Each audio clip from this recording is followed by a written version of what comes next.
ऋषियों ने सूत जी से कहा कि हे महाराज, ये परीक्षित कौन है?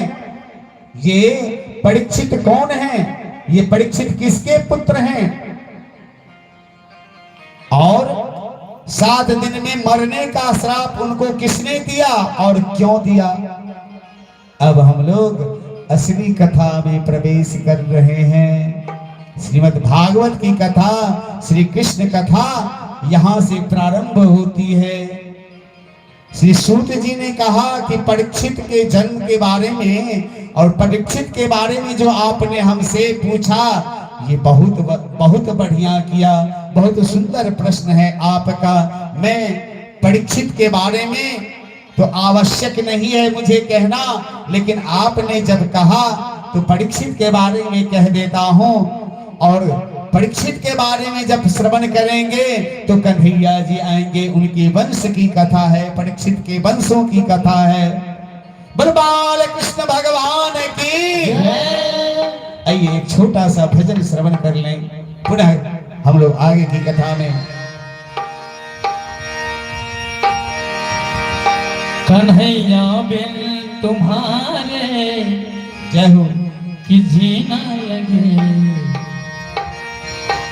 ओ साबरे बिन तुम्हारे कि जीना लगे, ओ बाबरे बिन तुम्हारे जीना लगे, साबरे बिन तुम्हारे जीना लगे,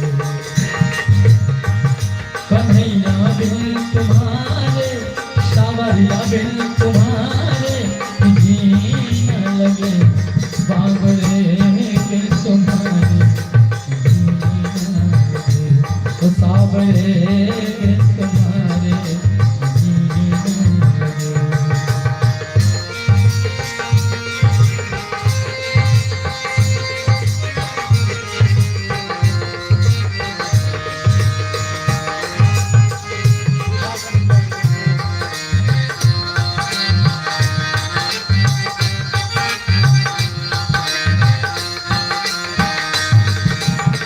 भजन सुनाने तुझको रिझाने आया सामने, ओ भजन सुनाने तुझको रिझाने आया सामने,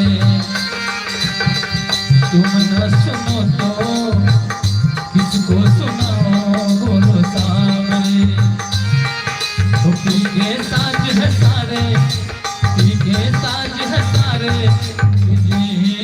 लगे, साबरे बिन तुम्हारे जीना लगे, साबरे बिन तुम्हारे जीना लगे।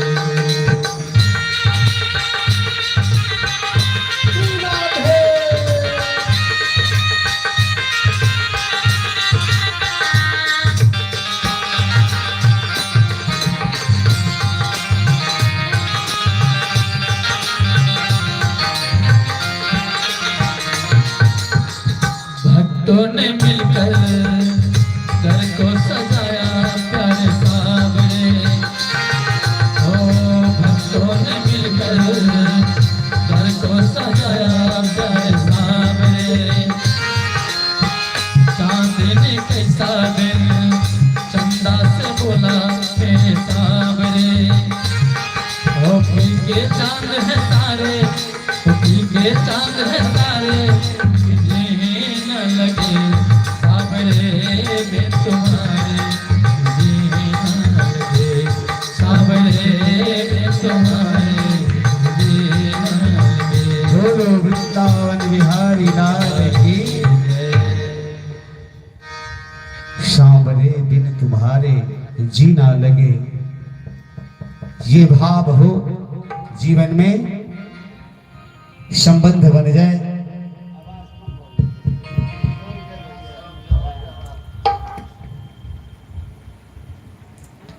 अब कथा आती है कि कौरव और पांडवों का युद्ध चल रहा था। कौरव और पांडवों का युद्ध चल रहा था।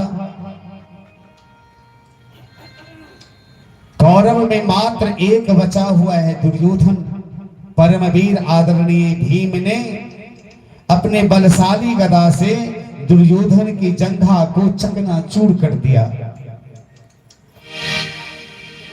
दुर्योधन बिस्तर पर बैठा कराह रहा है। दुर्योधन मन ही मन सोच रहा है कि इस कष्ट से तो बढ़िया कि हमारी मृत्यु हो जाए। दुर्योधन अपनी मृत्यु को पल पल प्रतीक्षा कर रहा था कि कब हमारी मृत्यु हो जाए। असहनीय दर्द, असहनीय पीड़ा से कराहता हुआ दुर्योधन अपने मृत्यु की प्रतीक्षा में है कि हमारी मृत्यु कब हो जाए। इतने में वहां उनके गुरु द्रोणाचार्य के पुत्र अश्वत्थामा आ गए। अश्वत्थामा देखता है दुर्योधन को दर्द से कराह रहा है। अश्वत्थामा और दुर्योधन में मित्रता थी। जब देखता है कि गुरु पुत्र अश्वत्थामा वहां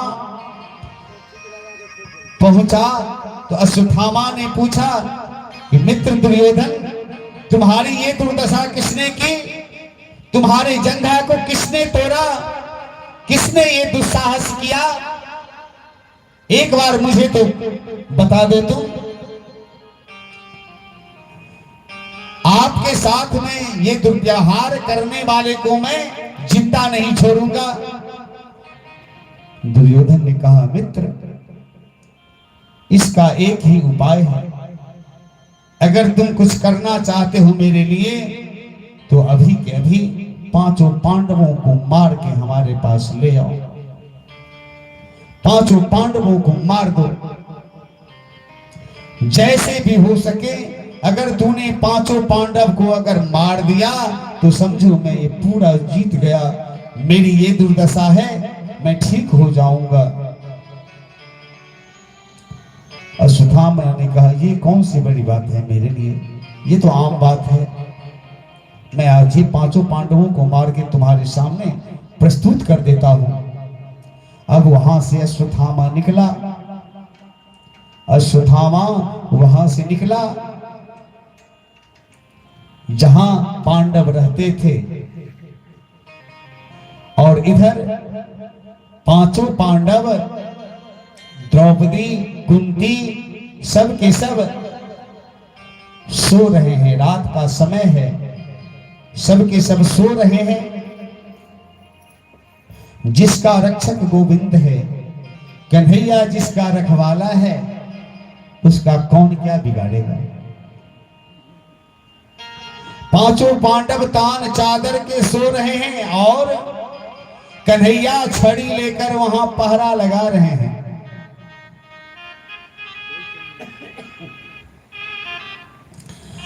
पांचों पांडव सो रहे हैं और कन्हैया हाथ में छड़ी लेकर रखवाली कर रहे हैं।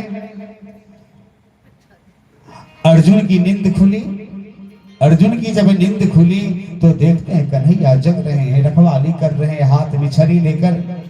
कन्हैया ने पूछा, अर्जुन ने पूछा, केशव आप जग रहे हो, आप सोए नहीं अभी तक? कन्हैया ने कहा, अर्जुन तुम क्या सोच रहे हो? सो रहे हो आराम से, युद्ध का समय चल रहा है और तुम निर्भीक होकर के सो रहे हो। अर्जुन कहता है कि जिन्होंने सब कुछ आपके ऊपर सौंप दिया हो, सब भार आपके हाथ में जिन्होंने सौंप दिया हो, तो उसे भला किस बात की चिंता है? जिसने अपना सर्वस्व आप पर छोड़ दिया है, उसे क्या चिंता है? जाको राखे साइया, मार सके ना कोई, बाल न बांका कर सके, जो जग वैरी होए। हे गोविंद, मेरा तो सर्वस्व आपके चरण में अर्पित है। हम अपने जीवन के बागडोर को जब आपके चरण में सौंप दिए हैं, फिर हमें क्या चिंता है। अब सौंप दिया इस जीवन का सब भार तुम्हारे हाथों में। अब सौंप दिया इस जीवन को सब भार तुम्हारे हाथों में। अब सौंप दिया इस जीवन का सब भार तुम्हारे हाथों में। सौंप दिया इस जीवन को सब भार तुम्हारे हाथों में।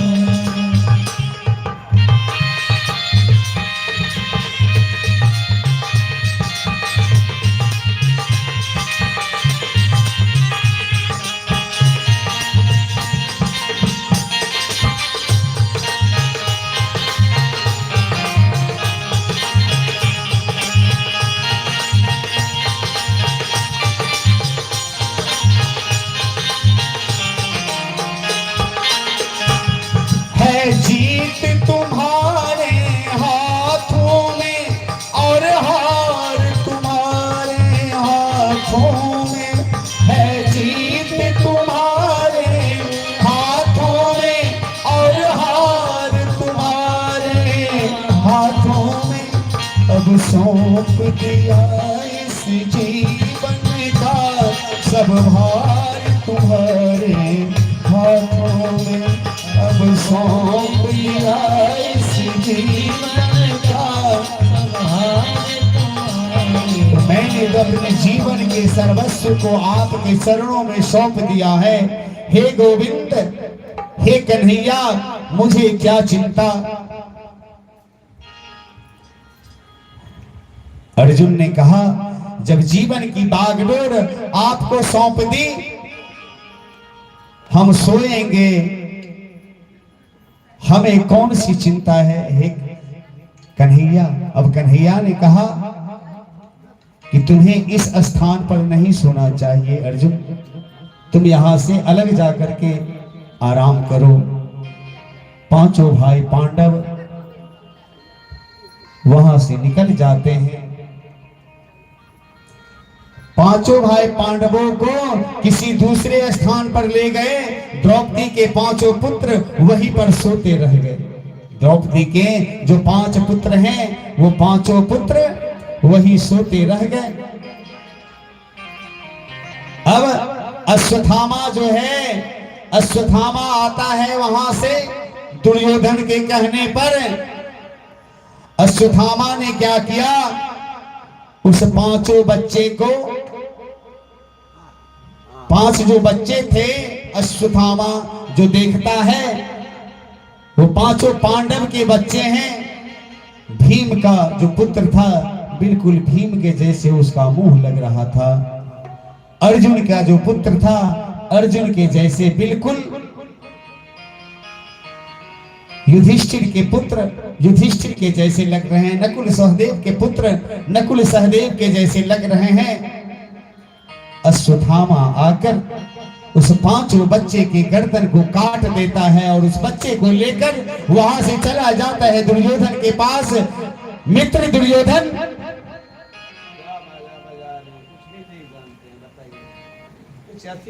मांडी का मांडी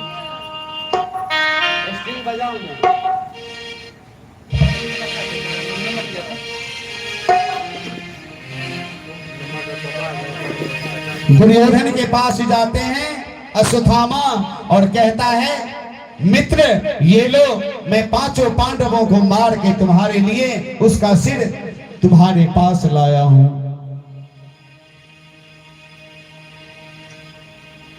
अश्वत्थामा ने पांचों पांडव के बच्चों को मार के दुर्योधन के पास जब गया, दुर्योधन बहुत प्रसन्न हुआ, बहुत प्रसन्न हो गया कि मैं आज हारा हुआ युद्ध मैं जीत गया। अश्वत्थामा से कहता है, मित्र तूने तो कमाल कर दिया, इतने योद्धा को लेकर मैंने इतने दिन महाभारत का युद्ध किया, लेकिन जो जीत मुझे हासिल नहीं हुई आज तूने वो पूरा कर दिया। लाओ पांचों पांडवों का सर मेरे हाथ में रखो। पांचों पांडवों के बच्चे को सर को अश्वत्थामा ने उसके हाथ में डाल दिया। जब दुर्योधन की नजर उस पर पड़ी, हा राम, अरे दुष्ट, अरे दोस्त, तुम तो दोस्त के नाम पर दुश्मन से भी बदतर निकला। हमारे खानदान में इस कुरु वंश में मात्र ये 5 बच्चे बचे थे। इस बच्चे को तुमने इस बच्चे का तुमने हत्या कर दिया। मैं तो तुम्हें कहा था 5 पांडवों का सर लाने के लिए, और तुमने ये क्या कर दिया। बहुत अतिशय दुख हुआ दुर्योधन को। दुर्योधन वहीं पर धराम से गिर जाता है। दुर्योधन धराम से गिर जाता है, प्राणांत हो जाता है दुर्योधन का।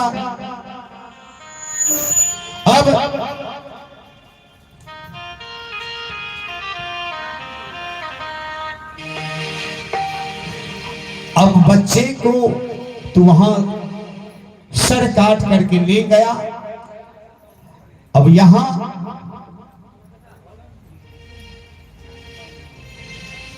जिनके 5 पुत्रों की हत्या हो गई, उसमें भी 5 पुत्र की हत्या एक ही बार में। उस माता की स्थिति क्या हो सकती है, आप कल्पना करके सोच सकते हैं। द्रौपदी कुड़ही के जैसे क्रंदन करते हुए विलाप कर रही है। क्या बिगाड़ा था मैंने गुरुपुत्र, हे अश्वत्थामा, मैंने आपका क्या बिगाड़ा था। इस वंश में मात्र ये बच्चे बच गए थे। अब तो इस कुल में कोई जल देने वाला भी नहीं रहा। मेरे अबोध बच्चे सो रहे थे और सोते हुए अबोध बच्चे को सिर काट दिया। इस दृश्य को देखते हुए वहां के लाखों नर नारी वहां पहुंच जाते हैं। इस द्रोण पुत्र अश्वत्थामा ने ऐसा कुत्सित पाप किया है। अर्जुन ने जब देखा द्रौपदी को, इस करुण क्रंदन को, अर्जुन ने अपने हाथ में अपना धनुष बाण उठा लिया और कहा, द्रौपदी, आपके पुत्र को मारने वाले अश्वत्थामा धरती पाताल स्वर्ग नरक जहां मिलेगा, मैं वहां से उसे पकड़ करके लाता हूं। मैं उसे जीवित नहीं छोड़ूंगा। गांडीव लेकर चलती है। और जब अश्वत्थामा ने देखा कि अर्जुन मुझे मारने आ रहा है, आज अर्जुन मुझे मार देगा, तुरंत अश्वत्थामा ने अपना ब्रह्मास्त्र चला दिया। अपना जब ब्रह्मास्त्र चलाया, अर्जुन देख रहा है कि अश्वत्थामा का ये ब्रह्मास्त्र आ रहा है, मेरे प्राण को खा जाएगा। भगवान श्री कृष्ण उनके साथ थे।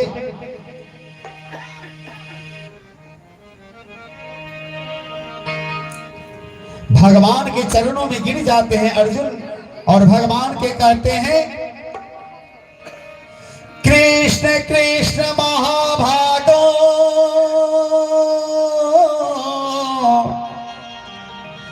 कृष्ण कृष्ण महाभागो, भक्तानां भयंकर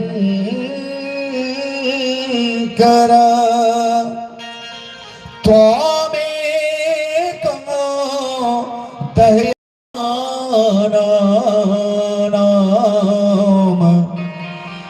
पववेशिनी संश्रिते।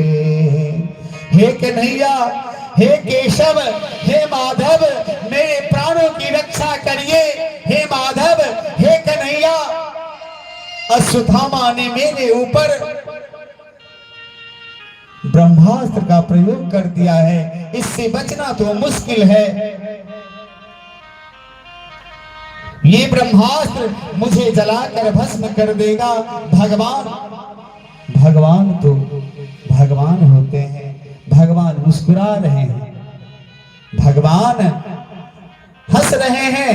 भगवान ने अर्जुन को ऐसे देखकर मुस्कुराते हुए कहा, अर्जुन डर गए क्या? आप इतने बलवान हो, आप डर गए? अर्जुन, लोहे को लोहा काटता है, विष को विष काटता है, कांटे को कांटे से ही निकाला जाता है। इसीलिए तुम भी ब्रह्मास्त्र का संधान करो।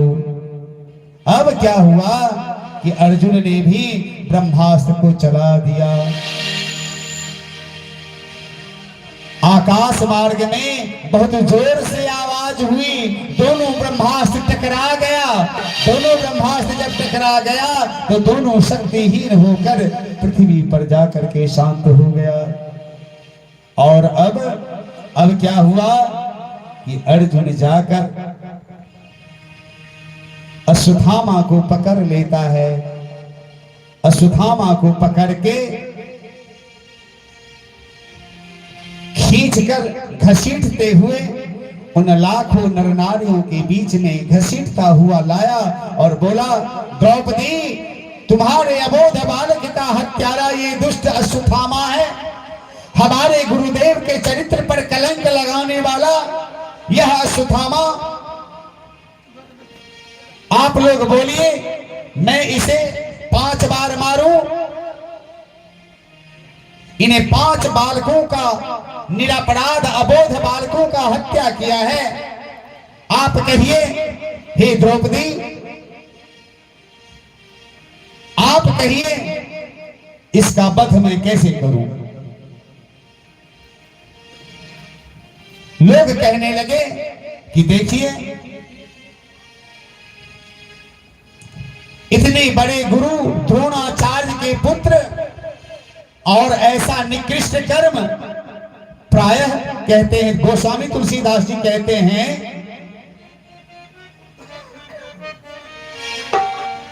उच्च घर बास ब्राह्मणों नितरां गुरु। हे प्राणनाथ, हे प्राण वल्लभ, हे प्राण प्रियतम, क्या मिलेगा इसको मार के? इसको मार के आपको क्या मिलेगा? अर्जुन ने कहा, क्या कहती हो द्रौपदी? इस पापी को छोड़ दूं जिसने मेरे 5 पुत्रों को मार दिया, इसे छोड़ दूं? द्रौपदी ने कहा, इसे मार देने से आपको क्या मिलेगा? इसको अगर मार देंगे तो मेरे 5 बच्चे वापस तो नहीं आ जाएंगे महाराज। लेकिन हे प्राणनाथ, मैं भी एक मां हूं, मैं भी तो एक मां हूं माता। मैं भी तो एक मां हूं माता। एक माता ही दूसरे माता के भाव को जानती है, एक माता के पीड़ा को जानती है।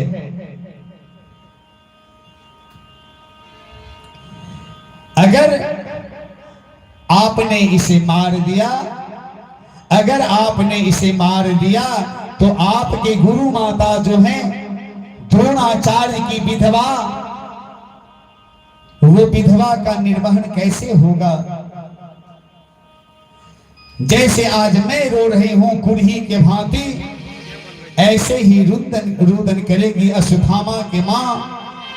ये एकलौता पुत्र है, गुरु माता गौतमी रुदन करेंगी, क्या द्रोणाचार्य की विधवा पत्नी रोएगी नहीं? आपकी गुरु माता रोएंगी, आपको अच्छा लगेगा?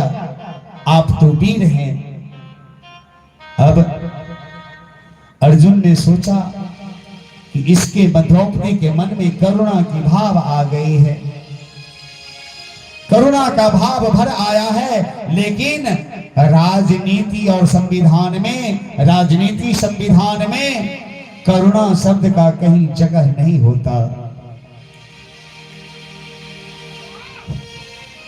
वहां है कि शठम साठ्यम समाचरेत,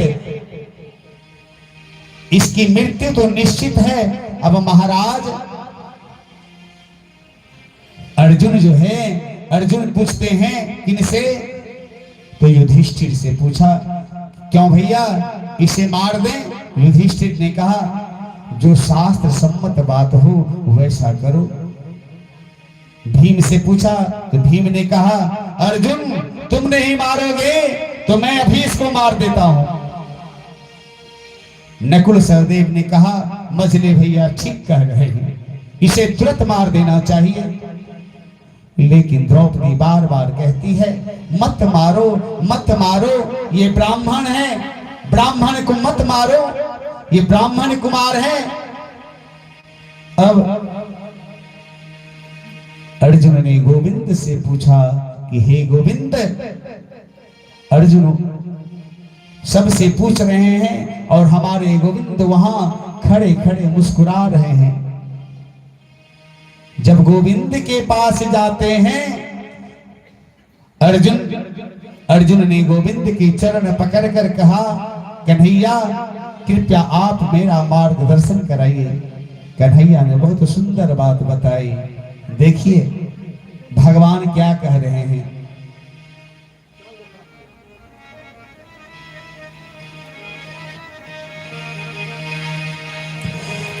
ब्रह्म बंधुर्न हन्तव्या आताताई बधारण मयैवोभ यमा यमाम्नातं परिपालनो शासनम्। हे अर्जुन, भगवान कहते हैं कि हे अर्जुन, शास्त्र कहते हैं कि ब्राह्मण चाहे जैसा भी हो, ब्राह्मण चाहे जैसा भी हो उसे मारना नहीं चाहिए, और बालकों को हत्या करने वाला,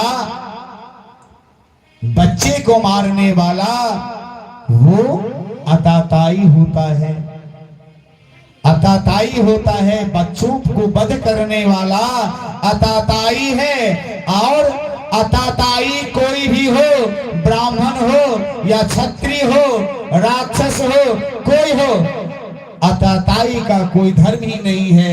अताताई जो भी हो उसे छोड़ना भी नहीं चाहिए। अगर छोड़ देते हो तो बहुत बड़ा पाप लगता है।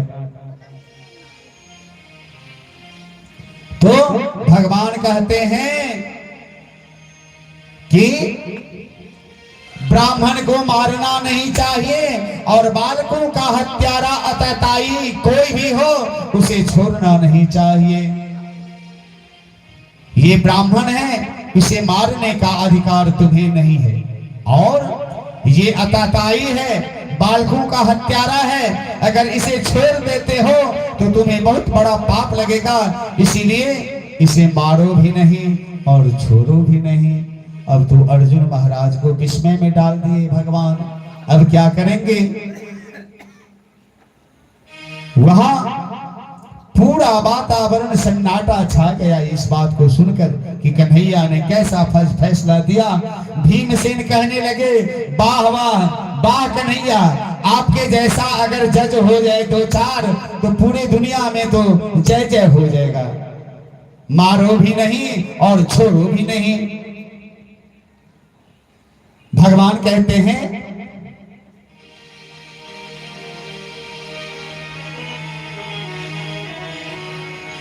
पूजिए विप्र सकल गुणहीना,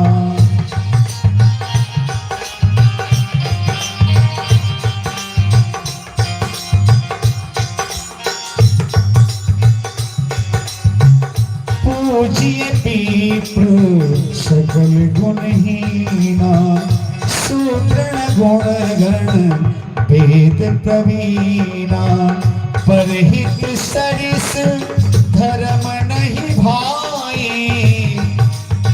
दूसरे का उपकार करें इससे बड़ा कोई धर्म नहीं है। और अगर किसी को पीड़ा पहुंचाया तो इसके बराबर कोई पाप नहीं है। ध्यान देना, अगर आपसे किसी का उपकार नहीं हो रहा तो प्रयास करो हमसे किसी का अपकार भी नहीं हो, हमसे किसी को कष्ट भी नहीं पहुंचे। परहित सरिस धर्म नहीं भाई, परहित सरिस धर्म नहीं भाई, पर पीरा सम नहीं अघमाही, पर पीरा सम नहीं अघमाही। वृंदावन बिहारी लाल की। अब अर्जुन क्या करें, बड़े धर्म संकट में पड़ गए। फिर भरी सभा में अश्वत्थामा को क्या किया गया, आधा मूंछ काट दिया, आधी दाढ़ी छीप दिया, आधा केस काट दिया। ब्राह्मण का अगर आपने अपमान कर दिया, ब्राह्मण को किसी सभा में अगर अपमानित कर दिया गया तो उसकी मृत्यु से भी ज्यादा कष्टप्रद वो होता है अपमान। ब्राह्मण का जब आपने अपमान कर दिया तो समझिए ब्राह्मण की मृत्यु वही हो गई। और मारा भी नहीं और छोड़ा भी नहीं, मर भी गया। अश्वत्थामा के मस्तक में एक मणि था और उसका ब्रह्म तेज जो है उसी में समाहित था। अब क्या करते हैं अर्जुन, अपने बाण से उसको खोदकर उस मणि को निकाल लेते हैं। उस मणि को निकाल लिया और अश्वत्थामा को धक्का देकर वहां से बाहर भेज दिया। अश्वत्थामा वहां से चला गया, लेकिन अश्वत्थामा के हृदय में इस बात को लेकर बहुत ईर्ष्या हो गया। अब अश्वत्थामा क्या सोचता है, मेरा अपमान किया है ना, मेरा तेज वापस ले लिया है ना, मैं इस पांडव वंश को निर्वंश करके ही छोड़ूंगा। अब क्या करते हैं, अब क्या किया अश्वत्थामा, विचार करता है कि इसके वंश में पानी देने वाला नहीं रहने दूंगा। अपने आश्रम में बैठे बैठे सोचने लगा, अब इसके वंश में बचा ही कौन है। अभिमन्यु तो युद्ध में मारा ही गया, पांचों पुत्र को तो मैं मार ही दिया हूं। फिर सोचा कि पता चला है कि जब अभिमन्यु, पता चला था कि अभिमन्यु की मृत्यु के समय उसकी पत्नी उत्तरा गर्भवती थी, तो वो गर्भवती है, उत्तरा गर्भवती है। 9वां महीना पूर्ण हो रहा है। अब अश्वत्थामा ने क्या किया कि उस गर्भस्थ शिशु पर, राधे राधे राधे राधे, अश्वत्थामा ने क्या किया कि उत्तरा के गर्भ में जो बच्चा पल रहा था उस पर अपना ब्रह्मास्त्र का प्रयोग कर दिया, उस पर ब्रह्मास्त्र का प्रयोग कर दिया और उस गर्भस्थ शिशु की हत्या करने के लिए जब ब्रह्मास्त्र को छोड़ा, सोचता है उत्तरा के गर्भस्थ शिशु को मारने के लिए जब ब्रह्मास्त्र चला दिया, परंतु श्री कृष्ण तो अभिमन्यु के मामा होते हैं ना। उत्तरा ने ब्रह्मास्त्र को आते देखा और दौड़कर श्री कृष्ण के चरणों में गिर गई, कहती है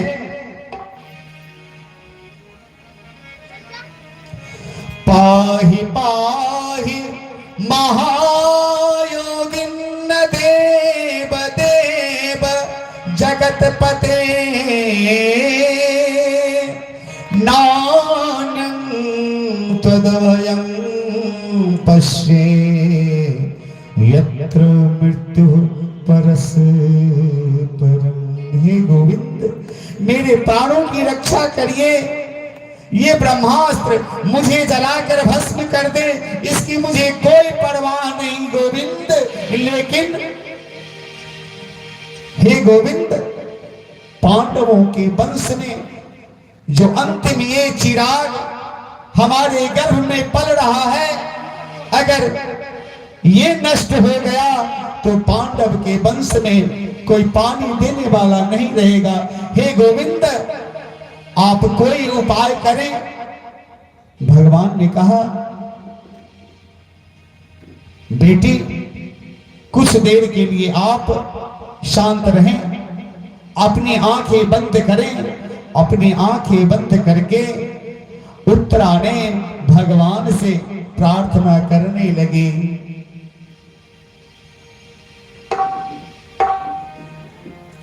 संसार के लोगों से आसान किया करना, जब कोई न हो अपना, प्रभु नाम जपा करना। सार के लोगों से आसान किया करना, जब कोई न हो अपना, प्रभु नाम लिया करना।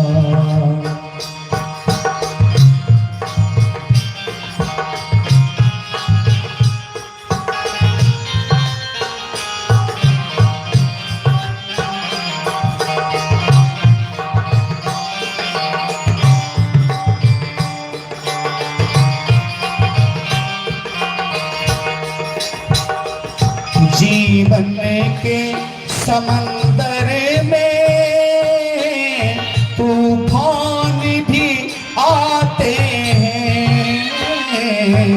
जीवन के समंदर में तूफान भी आते हैं। जीवन के समंदर में तूफान भी आते हैं। जीवन की समंदर में तूफान भी आते हैं। जो हरि को भजते हैं, प्रभु उसको बचाते हैं। जो हरि को भजते हैं, प्रभु उसको बचाते हैं। जो हरि को भजते हैं, प्रभु आके बचाते हैं। तुम भूल नहीं जाना, उन्हें याद किया करना, जब कोई न हो अपना, प्रभु नाम लिया करना। संसार के लोगों से आसान किया करना, जब कोई न हो अपना, प्रभु नाम लिया करना।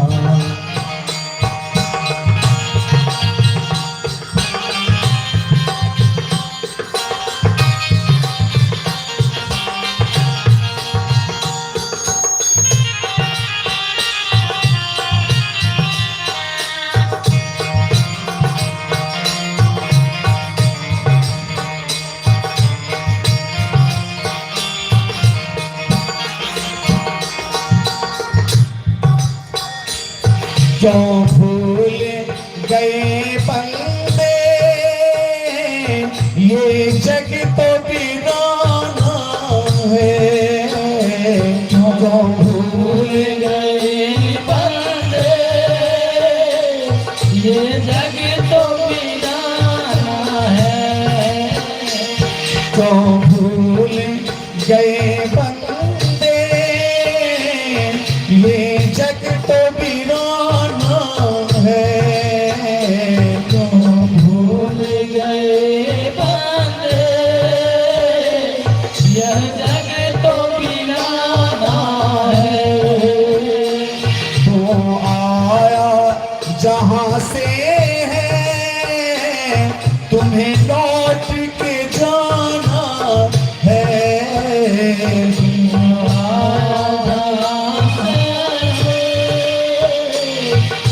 लौट के जाना है। तो आया जहां से है, तुझे लौट के जाना है।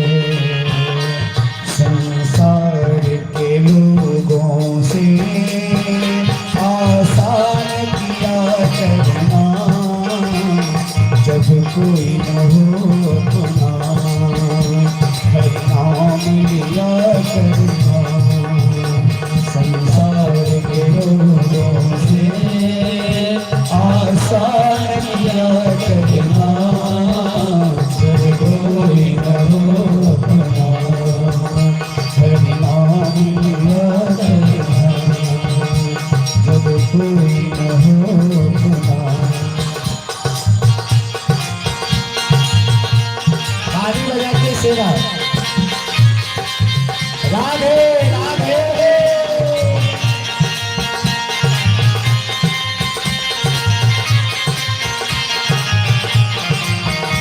मत सोच अरे बंदे, प्रभु तुमसे दूर नहीं। मत सोच अरे बंदे, प्रभु तुमसे दूर नहीं। मत सोच अरे बंदे, प्रभु तुमसे दूर नहीं। मत सोच अरे बंदे, प्रभु तुमसे दूर नहीं। जब कष्ट हो भक्तों को, उनको मंजूर नहीं। जब कष्ट हो भक्तों को, उनको मंजूर नहीं। जब कष्ट हो भक्तों को, उनको मंजूर नहीं। भगवान को भाता है, भगवान को भाता है, भक्तों पे दया करना, जब कोई न हो अपना, हरि नाम लिया करना। संसार के लोगों से आसान किया करना, जब कोई न हो अपना, प्रभु नाम लिया करना, जब कोई न हो अपना, हरि नाम लिया करना। जय जय श्री राधे।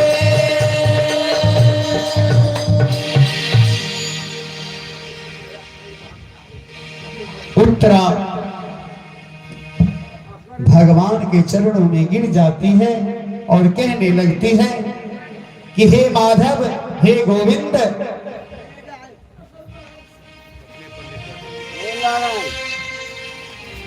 हे माधव, हे गोविंद, एक आप ही सहारा है। अगर आपने इसकी रक्षा नहीं की तो पांडव वंश में कोई जल देने तक के लिए नहीं बचेगा। भगवान ने कहा, बेटी तुम एक क्षण के लिए चिंतन, बेटी तुम एक क्षण के लिए भी चिंतित नहीं हो। थोड़ी देर के लिए अपने मातृभाव अपने हृदय में लाओ। जैसे ही उत्तरा के हृदय में मातृभाव आया, मेरे गोविंद सूक्ष्म रूप से उत्तरा के गर्भ में प्रवेश कर गए और 4 भुजाएं धारण कर ले, अपने गदा को सुदर्शन चक्र की तरह घुमाया और गर्भस्थ शिशु की प्राण की रक्षा की। बोलो भक्तवत्सल भगवान की। एक रूप से बाहर खड़े हैं और उत्तरा से कह रहे हैं कि बेटी आपको कोई कष्ट तो नहीं। उत्तरा कहती है नहीं नहीं, मैं बिल्कुल स्वस्थ हूं, मैं बिल्कुल ठीक अनुभव कर रही हूं। एक बात बताऊं, जैसे भगवान के सामने जीव की कोई चालाकी नहीं चलती, भगवान के सामने हमारा और आपका कोई चालाकी चलेगा? नहीं चलेगा। जैसे भगवान के सामने हम लोगों की चालाकी नहीं चलती, जीव की चालाकी नहीं चलती, बिल्कुल उसी तरह न्यूटन का जो थर्ड लॉ है, न्यूटन का जो थर्ड लॉ है यहां लागू हो जाता है। जैसे भगवान के सामने हमारी चालाकी नहीं चलती, बिल्कुल इसी तरह भक्त के सामने भगवान की चालाकी नहीं चलती है। बोलो राधे राधे। भगवान अब वहां माता कुंती समझ गई, पांडवों की जो माता है मैया कुंती, माता कुंती समझ गई कि श्री कृष्ण ने मेरे पौत्र के प्राण की रक्षा की है, मेरे वंश को निर्वंश होने से बचा लिया। श्री कृष्ण के चरणों में गिरकर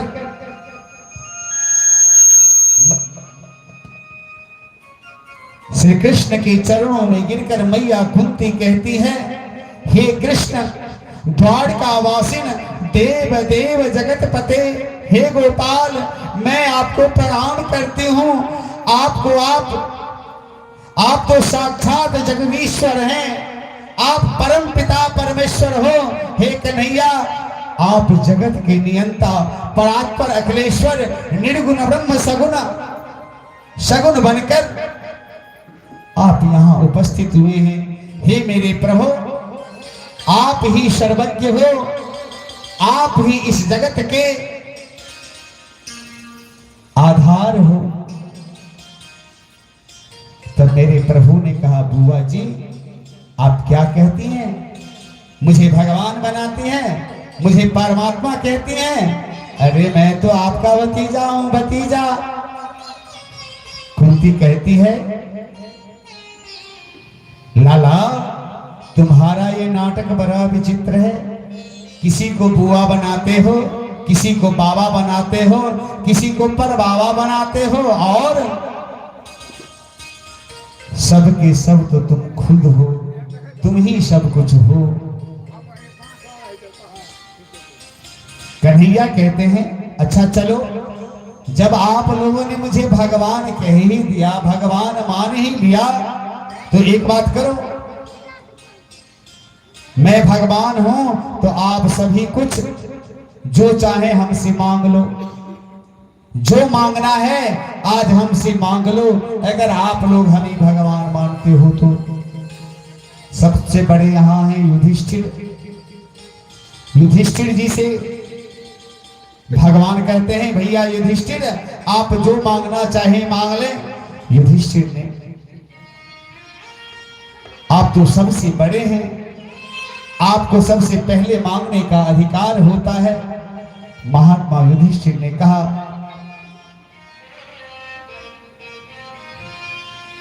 हे प्रभु अगर देना चाहते हो तो बस एक ही वर मुझे दो, मैं कभी भी सत्य से हटूं नहीं, कभी भी सत्य नहीं छूटे।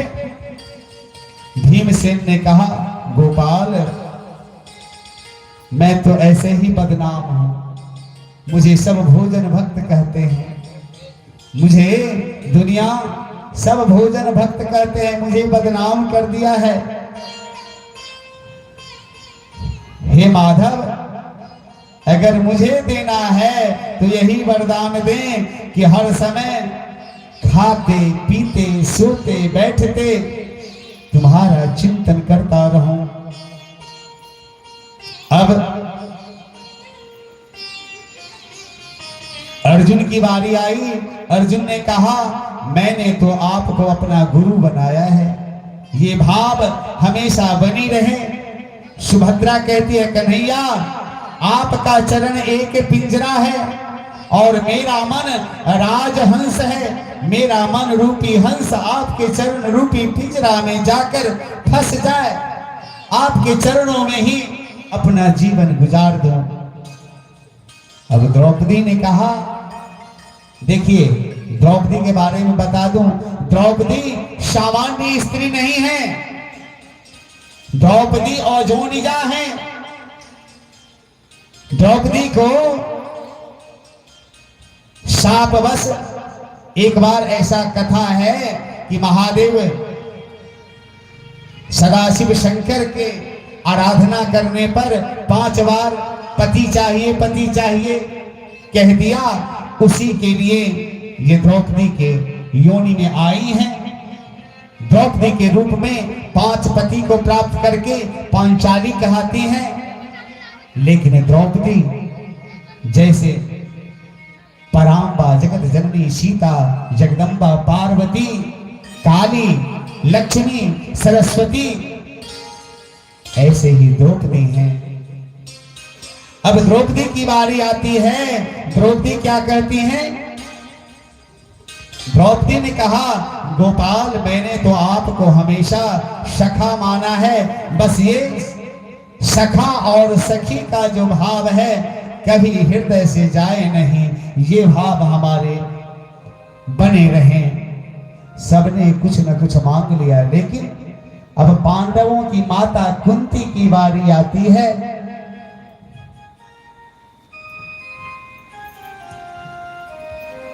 जब पांडवों की माता कुंती एकदम शांत बैठी हैं, गंभीर खड़ी हैं, गोविंद कहते बुआ आपने नहीं कुछ मांगा, आप भी कुछ मांग लो ना। बुआ मैं भगवान हूं, आप ही ने तो कहा कि मैं भगवान हूं, तो सबने सब कुछ मांगा, आप भी मांगो बुआ।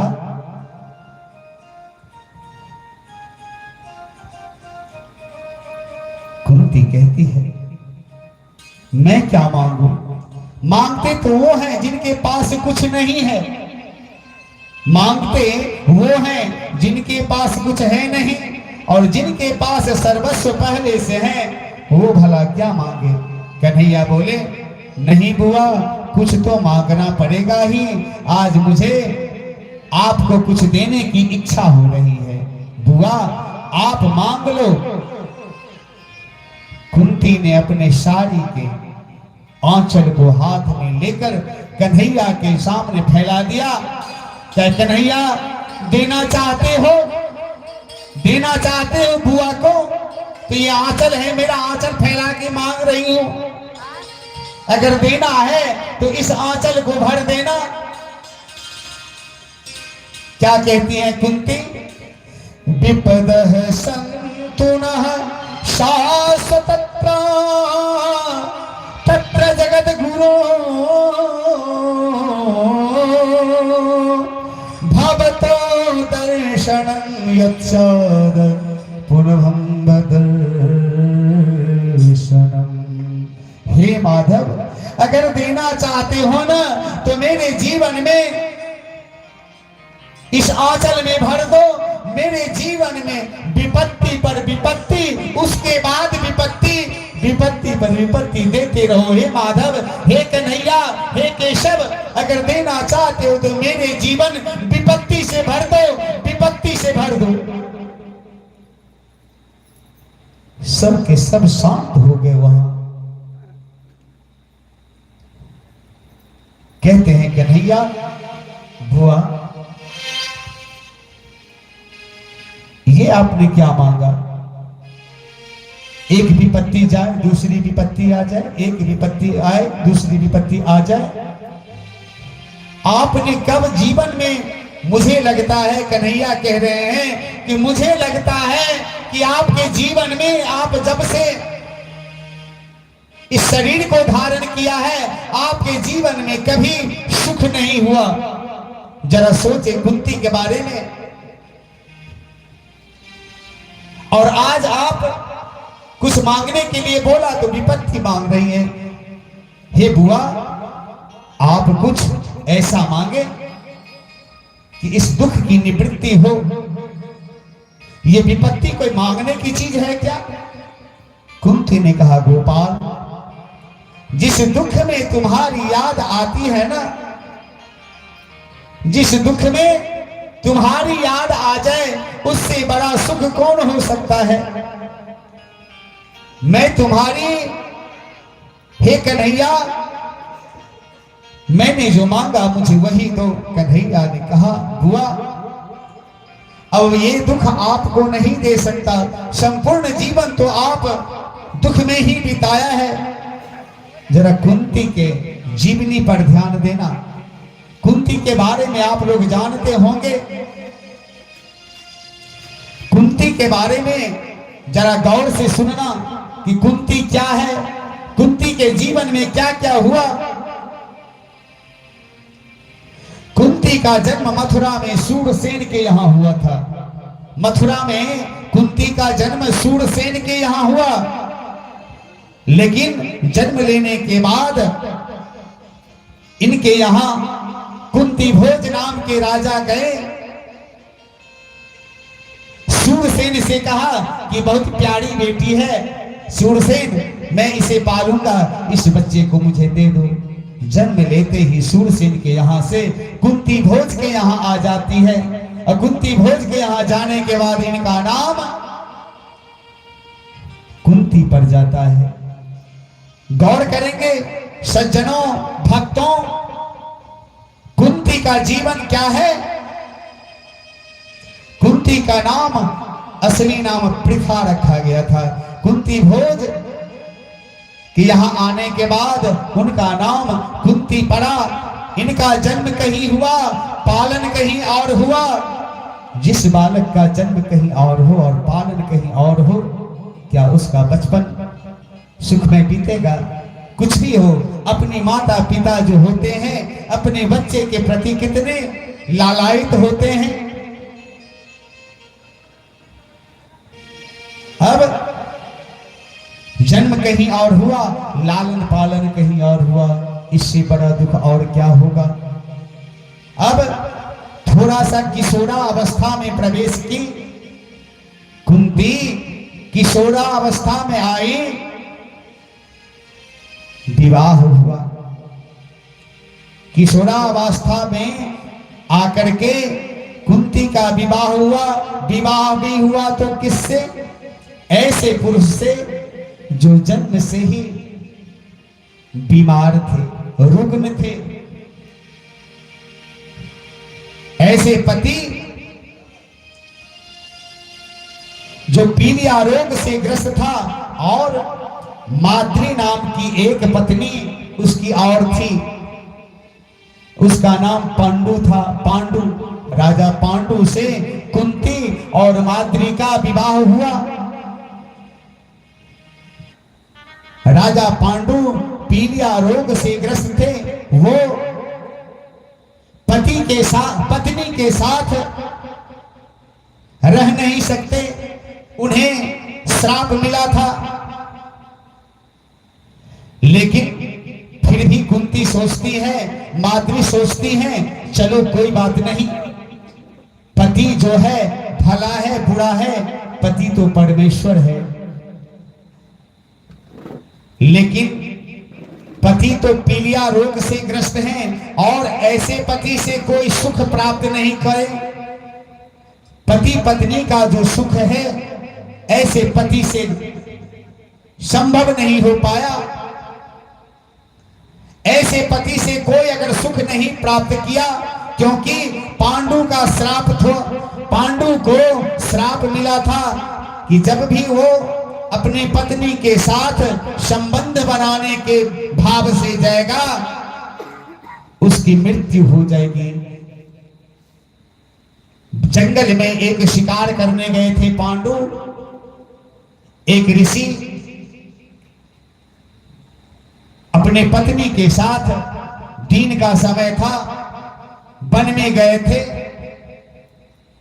अचानक दोनों का वातावरण देखकर आसक्त हुए पति और पत्नी। ऋषि कहते हैं कि दिन का समय है और इस समय दिन में रति कार्य ठीक नहीं होता, तो क्या किए ऋषि, मृग का रूप बना लिए। मृग का रूप बनाकर दोनों पति पत्नी का जो संबंध है उसका निर्वहन कर रहे थे। पांडु राजा ने देखा, तीर चला दिया। मृग और मृगा दोनों, ऋषि पत्नी और ऋषि, उसी समय उसी क्षण वहीं पर मर गए। और ऋषि ने श्राप दिया था कि जैसे ही तुमने हमें संभोग के समय बाण से बेध दिया है, ऐ दुष्ट राजा, एक तो तुम पीलिया रोग से ग्रस्त हो, लेकिन मैं श्राप देता हूं, जब तुम अपने पत्नी के पास संभोग की इच्छा से जाओगे, पत्नी के साथ जब जाओगे, तुम्हारा मस्तक फूट जाएगा और तुम उसी समय मृत्यु को प्राप्त हो जाओगे। इस श्राप से ग्रसित है। अब सवाल ये है कि दो पत्नी है, लेकिन किसी को पुत्र रत्न की प्राप्ति नहीं हो रही है। अब ये एक समय जब कुंती भोज के यहां रह रही थी, कुंती, उसी समय उनके यहां दुर्वासा मुनि आए थे। दुर्वासा मुनि आए थे कुंती भोज के यहां, वो चतुर्मासा में रहे थे दुर्वासा मुनि। देखिए, संत का जो सेवा होता है वो निष्फल नहीं जाता है। कल भी कहा था मैंने कि संत का सेवा अगर आप विनम्रता पूर्वक, संत का सेवा विनम्रता पूर्वक निष्ठल भाव से अगर करेंगे और संत ने आशीर्वाद दे दिया तो कोई काम आपका रुकेगा नहीं। संत में वो शक्ति है कि जो ना करे लकीर वो करे फकीर। संत का दिया हुआ फल उस ब्राह्मण ने अपने पत्नी को दिया था, पत्नी ने नहीं खाया, परिणाम हुआ उसके घर में दुष्ट पैदा हो गया और उस गाय को खिला दिया वो फल, गोकर्ण महाज्ञानी हो गया। संत के प्रभाव से नारद जी, रामदास से नारद जी बन गए। इसीलिए संत का जो कुछ दिया हुआ हो, संत का जो वचन हो, संत अगर तुलसी का पत्ता आपके हाथ में दे दिया, उस पर निसंशय होकर के उस पर विश्वास करो, वो जरूर फलदायी होगा। ऐसा है महाराज, दुर्वासा ऋषि का कुंती ने बहुत सेवा किया, बहुत सेवा किया। दुर्वासा मुनि ने प्रसन्न होकर कुंती को एक मंत्र प्रदान किया। वो मंत्र प्रदान किया और कहा कि बेटा, जब भी तुम्हें चाहे जिस देवता का स्मरण करना हो, जिस भाव से करना हो, तुम इस मंत्र को जाप करना, तुम्हारे सब मनवांछित फल प्राप्त होंगे। तो एक बार क्या हुआ, उसी के यहां कुंती राजा भोज के यहां जब विवाह नहीं हुआ था, उसी समय में उस माला को, उस मंत्र को ध्यान किया था। भगवान सूर्य आ गए थे और सूर्य के अंश से उनको कर्ण का अवतार हुआ था। ऐसे ही अब सोचती है कि उस मंत्र का मैं प्रयोग करूं, कारण पति तो ऐसे हैं कि जिनसे संतान होने की कोई उम्मीद है ही नहीं। अब ऋषि दुर्वासा का जो मंत्र था कुंती को प्राप्त था, उस मंत्र जाप करके कुंती ने धर्मराज को उपस्थित किया। धर्मराज की कृपा से युधिष्ठिर, इंद्र की कृपा से अर्जुन, पवन देवता की कृपा से भीमसेन और माद्री भी है। माद्री को भी 2 पुत्र नकुल और सहदेव होते हैं।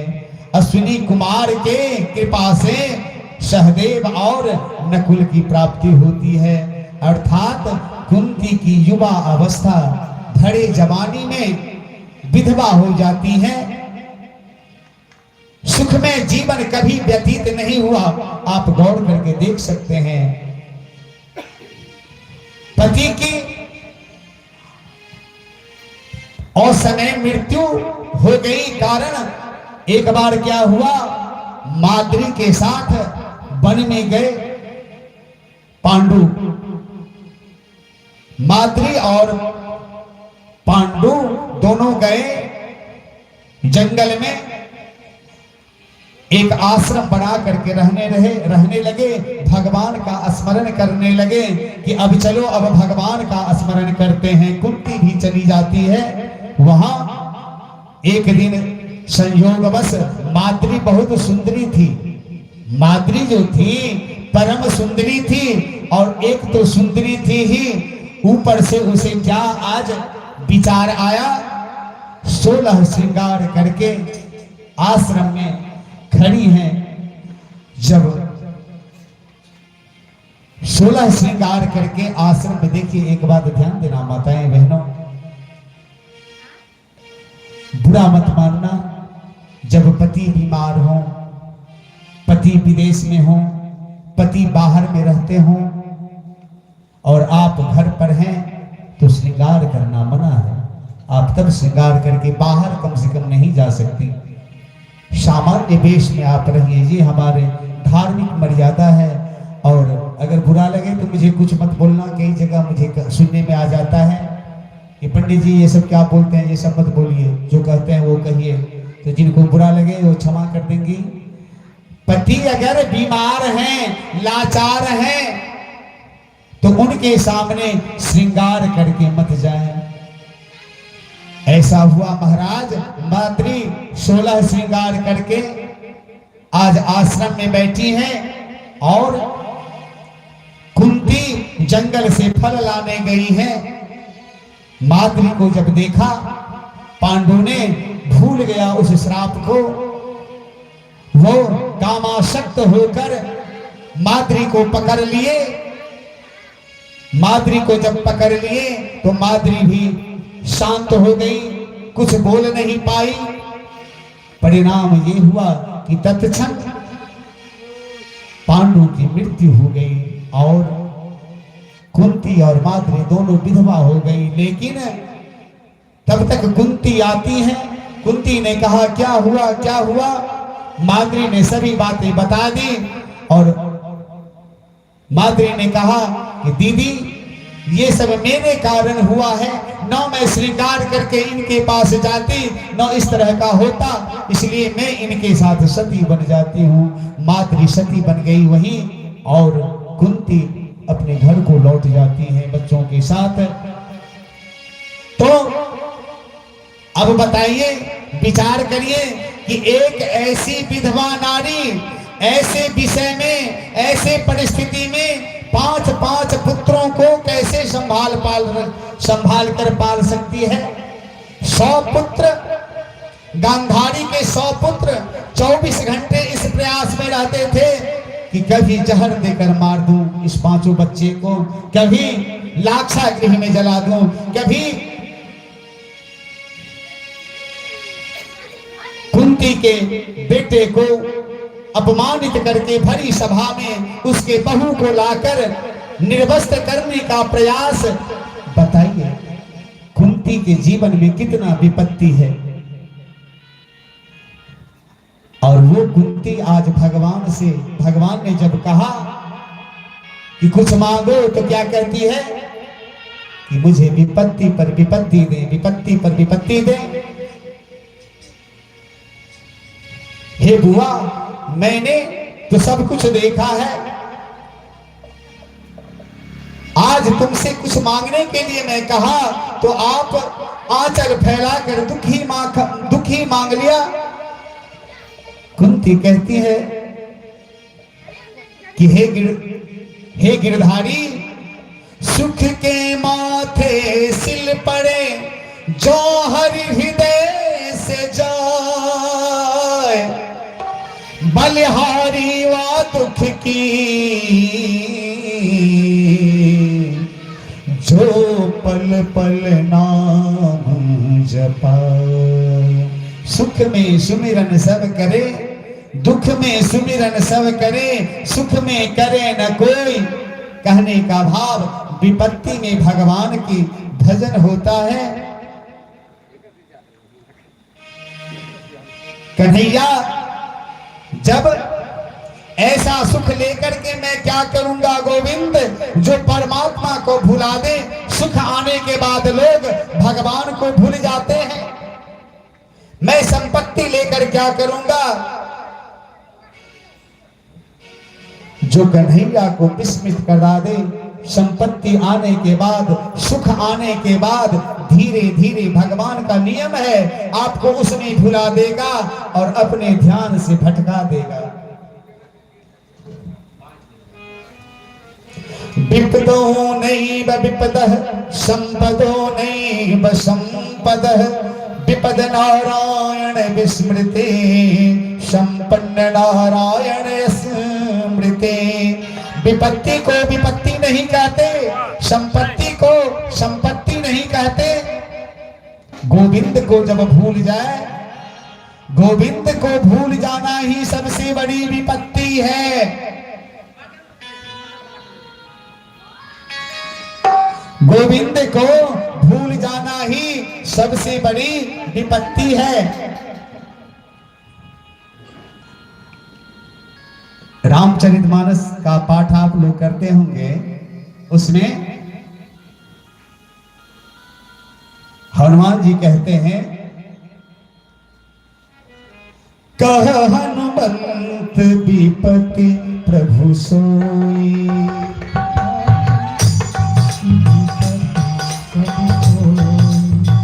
कह हनुमंत विपत्ति प्रभु सोई,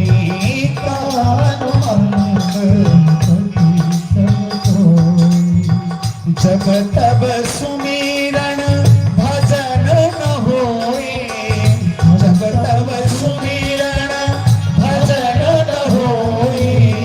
श्री राम जय राम जय जय राम, श्री राम जय राम जय जय राम। भगवान को भूल जाना, भगवान को सुमिरन नहीं करना, इससे बड़ा विपत्ति और कोई नहीं हो सकता। और जब भगवान का हम लोग सुमिरन करेंगे तो विपत्ति वहां आ ही नहीं सकती। कहने का भाव है कि भगवान भागवत जी कहते हैं, भगवान के चिंतन के बिना एक भी मिनट चला जाए उसके लिए पश्चाताप करो। जहां भी रहो, जिस जगह पर रहो, खाना बना रही है माता बहनें, रोटी बना रही हैं आप, सब्जी बना रही हैं, हाथ से बना रहे हैं लेकिन दिमाग रहे। करते करम करो विधि नाना, मन राखो जह कृपा निधाना। हृदय में ठाकुर जी का स्मरण करते रहो, हाथ से काम करते रहो। एक भी क्षण ऐसा नहीं हो जब हम गोविंद का चिंतन नहीं कर रहे हो, गोविंद का नाम का स्मरण नहीं कर रहे हो। चलिए 2 मिनट भगवान के पावन नाम का स्मरण कर लें। नाम कीर्तन। कृष्ण गोविंद गोपाल गाते चलो, मन को विषयों के विष से हटाते चलो, हटाते चलो।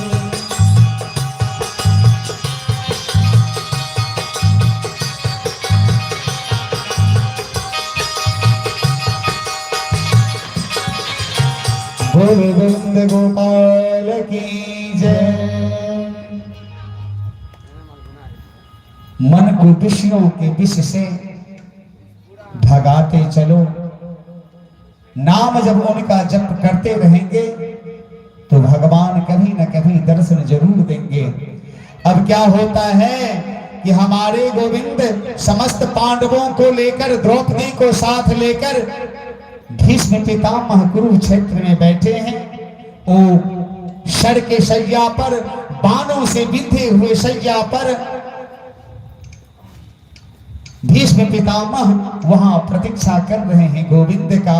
सूर्य जो है उत्तरायण हो चुका है, योगियों के प्राणांत का समय आ गया है। पितामह भीष्म के रोम रोम में बाण छिदे हैं, सारा शरीर सैकड़ों बाणों से बिंधा हुआ है, शरीर के एक एक बूंद खून बाहर निकल चुका है।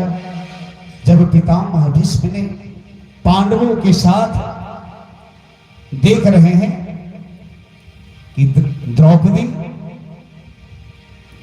युधिष्ठिर, अर्जुन, नकुल, सहदेव, भीम सब के सब कुरुक्षेत्र में आ रहे हैं पितामह के दर्शन के हेतु, कन्हैया ने कहा कि हे युधिष्ठिर, अब तो आप हस्तिनापुर के राजा हो गए हैं, तो राजा हो गए हैं, आप ऐसा करें कि भीष्म पितामह से राजनीति की विद्या कुछ सीखें कि आपको क्या करना चाहिए, क्या नहीं करना चाहिए। सब जा रहे हैं। भीष्म पितामह ने दूर से ही देख लिया कि कन्हैया आ रहे हैं। कन्हैया का तो प्रतीक्षा कई दिनों से कर रहे हैं। भीष्म पितामह को इच्छा मृत्यु है, इच्छा मृत्यु का प्रदान प्राप्त है। जब पितामह भीष्म ने पांडवों के साथ गोविंद को आते देखा तो आंख से झमाझम नेत्र सजल हो जाते हैं, अश्रुपात होने लगते हैं कि आज कन्हैया का दर्शन होने जा रहा है। धन्य है मेरा जीवन कि आज कन्हैया स्वयं आकर इस युद्ध भूमि में मुझे दर्शन देने पांडवों के साथ आ रहे हैं। आज हमारी मृत्यु सवर जाएगी।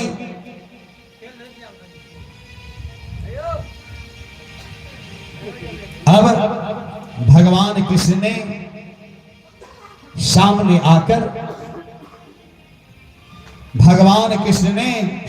आकर पितामह को प्रणाम किया और कहा कि आपके पौत्र पांडव आए हैं, ये सभी राजा बन गए हैं, भारत के सम्राट बन गए हैं, द्रौपदी भी आई है। आप इन सभी को उपदेश करिए, अपने जीवन का जो लंबा अनुभव है उसके माध्यम से इनका मार्ग प्रशस्त कीजिए। भीष्म पितामह कहते हैं कि सब कुछ जानते हुए भी दूसरों का आदर करना तो कोई तुमसे सीखे। हे गोविंद, तृणादपि सुनीचे नौतरोरपि सहिष्णुना अमानिना मान देना कीर्तनीयो सदा हरि। अमान को, अमानी जिसका कोई सम्मान नहीं है, उसको भी सम्मान देने वाले हमारे गोविंद हैं। तो अमानी ना मान देना कीर्तनीयो सदा हरि। आज बहुत चहल पहल हो रहा है, क्या बात है बताइए, कोई बात है? डिस्टर्ब हो रहे हैं, भजन कहिए।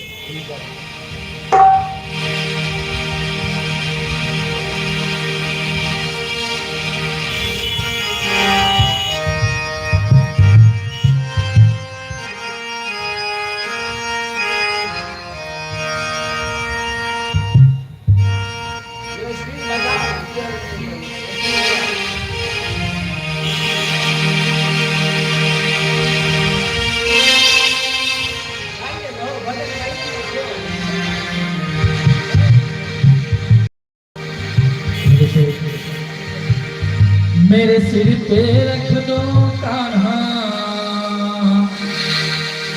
ओ मेरे सिर पे रख दो कान्हा अपने दोनों हाथ, देना है तो दीजिए जन्म जन्म का साथ, देना है तो दीजिए जन्म जन्म का साथ। मेरे सिर पर रख दो कान्हा, मेरे सिर पर रख दो कान्हा अपने दोनों हाथ, देना है तो दीजिए जन्म जन्म का साथ, देना है तो दीजिए जन्म जन्म का साथ।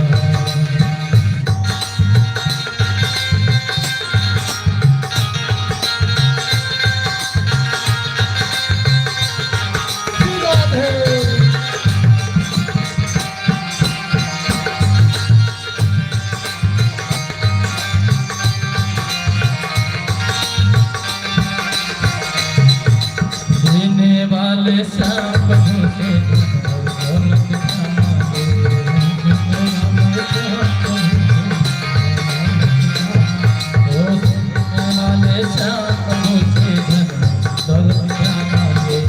देने वाले सब से दौलत कमाओगे, जहाँ प्रभु से मांगे तो देना और जब मांगे।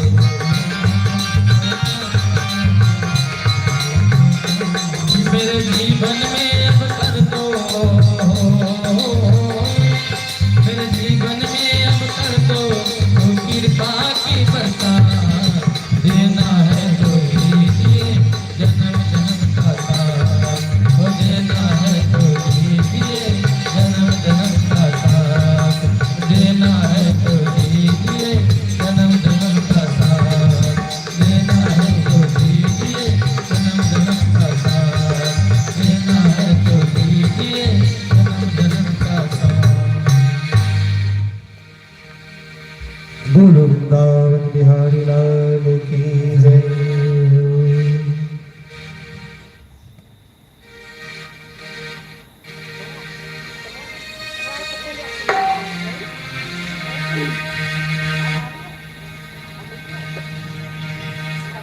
अब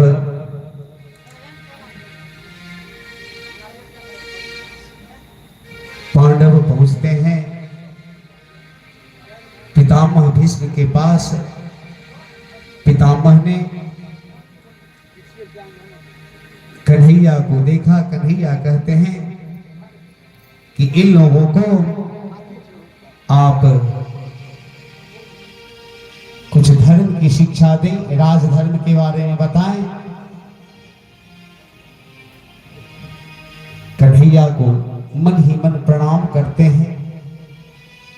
भीष्म पितामह ने राजधर्म के बारे में बताया युधिष्ठिर को कि युधिष्ठिर, अपने सामने अगर आप राजा हो तो आपके सामने में कोई पाप ना हो, किसी प्रजा को कोई कष्ट ना हो। जब ये बात कही, द्रौपदी वहां पर हंसने लगी। द्रौपदी जब हंसने लगी, पितामह भीष्म को बुरा लग गया। कहते हैं आप हमारे वंश की कुलवधू हैं और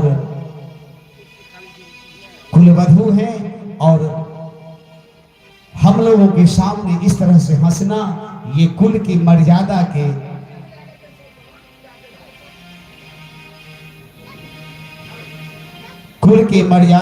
विपरीत बात है।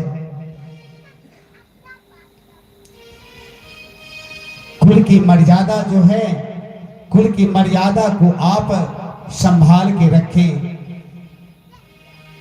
आप हंसे क्यों, मुझे ये बताने की कृपा करें।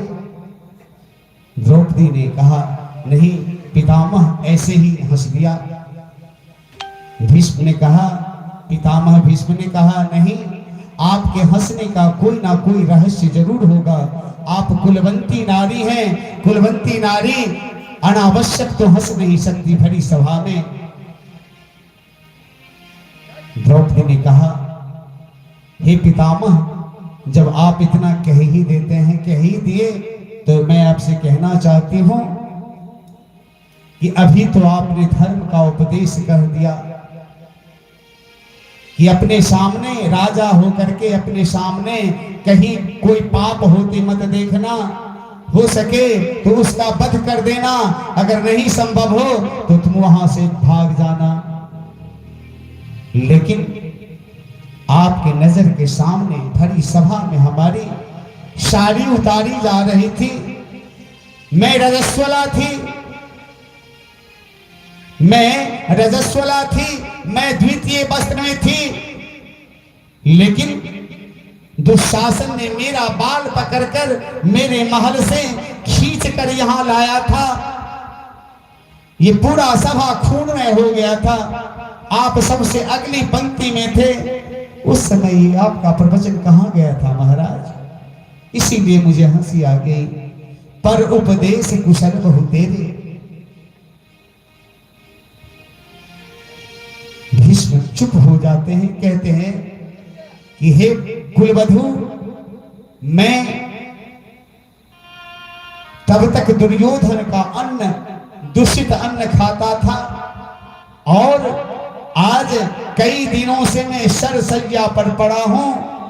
मेरे खून, मेरे जितने भी वो दूषित खून थे मेरे शरीर से बूंद बूंद करके निकल चुके हैं। अब मेरा बुद्धि निर्मल हो गया है, इसलिए अब जो मैं कह रहा हूं वो सत्य कह रहा हूं, ध्यान रखना, कई दिनों से कह रहा हूं। अब भी अभक्ष्य भोजन का त्याग करिए। अभक्ष्य भोजन, मीट मछली, वो क्या होता है, शराब, क्या बोलते हैं, लहसुन प्याज इत्यादि जो है, इस पर ध्यान रखें। आप अपना आहार सुधारें, आहार सुधरेगा, ब्लड चेंज हो जाएगा, ब्लड चेंज होगा, आप मानसिक रूप से सात्विक विचार में आ जाएंगे। सात्विक विचार में आने के बाद हम अपने धर्म की तरफ, अपने सत्य सनातन धर्म की तरफ अग्रसर होंगे। और सत्य सनातन धर्म में जब हम अग्रसर होंगे तो अपने धर्म की रक्षा, अपनी मर्यादा को कैसे पालन करें, इस मर्यादा को समझ पाएंगे। आज भीष्म स्पष्ट शब्दों में कहा कि हे बधू, मैं उस अन्यायी का अन्न खा खा कर अपनी बुद्धि को विकृत कर लिया था। आज वो खून हमारे शरीर से बूंद बूंद करके निकल चुके हैं। अतः अब जो है कन्हैया मुस्कुराने लगते हैं। वहां कन्हैया से शर्त थी भीष्म पितामह के कि युद्ध में कन्हैया से मैं शस्त्र, कन्हैया ने कहा था कि मैं महाभारत के युद्ध में शस्त्र ग्रहण नहीं करूंगा, लेकिन भीष्म ने प्रतिज्ञा किया था उतना समय तो है नहीं, मुझे कथा आज राम जन्म तक ले जानी है, थोड़ा सा आप लोग भी धैर्य रखेंगे, आपसे आग्रह कर रहे हैं। आज हम कथा को राम जन्म तक ले जाना चाहते हैं। कथा अनंत है, बहुत कथाएं हैं। अंततः ये हुआ कि कन्हैया को आना पड़ा, शस्त्र ग्रहण करना पड़ा, और भीष्म की प्रतिज्ञा बनी रह गई। और उसी दिन कहा गया था कि जब मेरा प्राण निकले तो हे कन्हैया, आप मेरे सामने अपने इसी रूप में आना, और उस समय मेरा प्राण निकले। अब कन्हैया खड़े हैं, युधिष्ठिर, नकुल, सहदेव, भीम, अर्जुन सब खड़े हैं।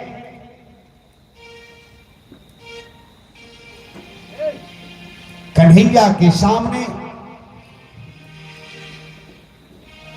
पितामह भीष्म पड़े हैं और कहते हैं, हे कन्हैया, आज आपने मुझे वो सब कुछ दे दिया जो मैंने आपसे कहा था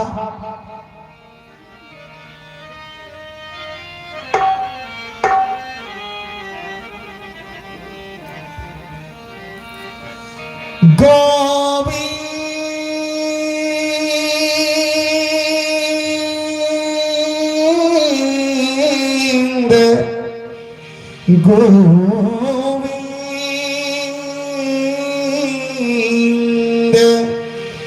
गोविंद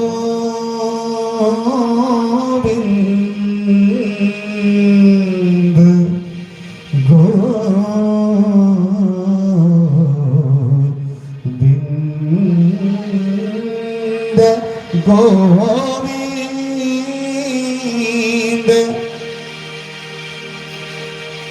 गोविंद नाम लेके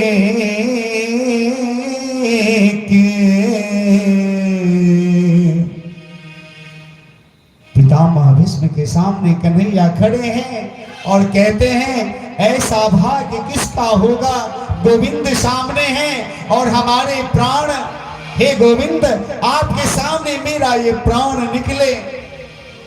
तब प्राण तन से निकले, तब प्राण तन से निकले।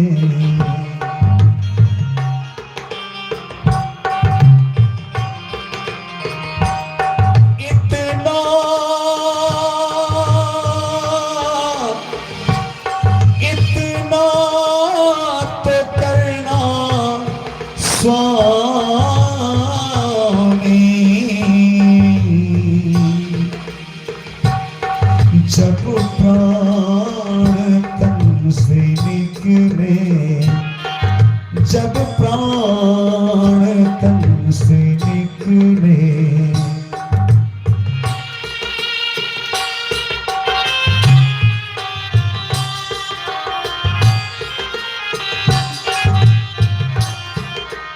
हे गोविंद श्री गंगा जी का तट हो, यमुना का बंसी बट हो,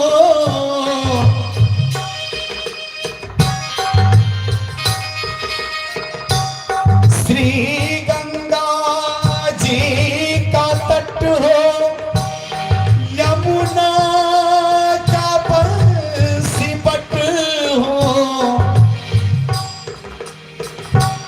मेरा सांबरा निकट हो, प्राण तन से निकले, तब प्राण तन से निकले। गोविंद नाम लेके तब प्राण तन से निकले।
खाना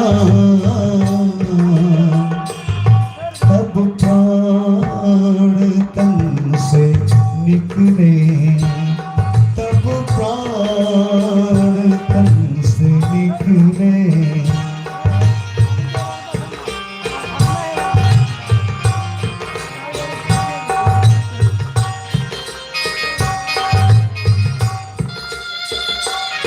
एक भक्ति की है अर्जी, खुद कर्ज की है कर्जी।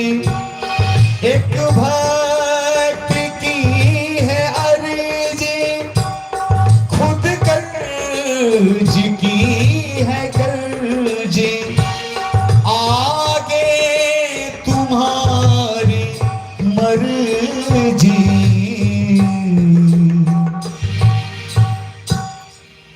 तब प्राण तब प्राण तन से निकले। इस तरह से विनती करते करते पितामह भीष्म को सायुज्य मुक्ति मिल गई। कन्हैया के हृदय में उनका प्राण चला गया। अब ये सब लीला करके कन्हैया जी अब कहते हैं मैं द्वारका जाता हूं। और इधर क्या हुआ कि परीक्षित जी वो जो उत्तरा का गर्भ था, उत्तरा के गर्भ में जो बालक को भगवान ने बचाया, उसके जन्म का समय आ गया। उधर पितामह भीष्म को उद्धार करके भगवान अपने द्वारका धाम को जाते हैं। साथ में यहां जो है परीक्षित जी का सही समय पर अच्छे नक्षत्र ग्रह में जन्म हुआ। परीक्षित जी धीरे धीरे बढ़ने लगे।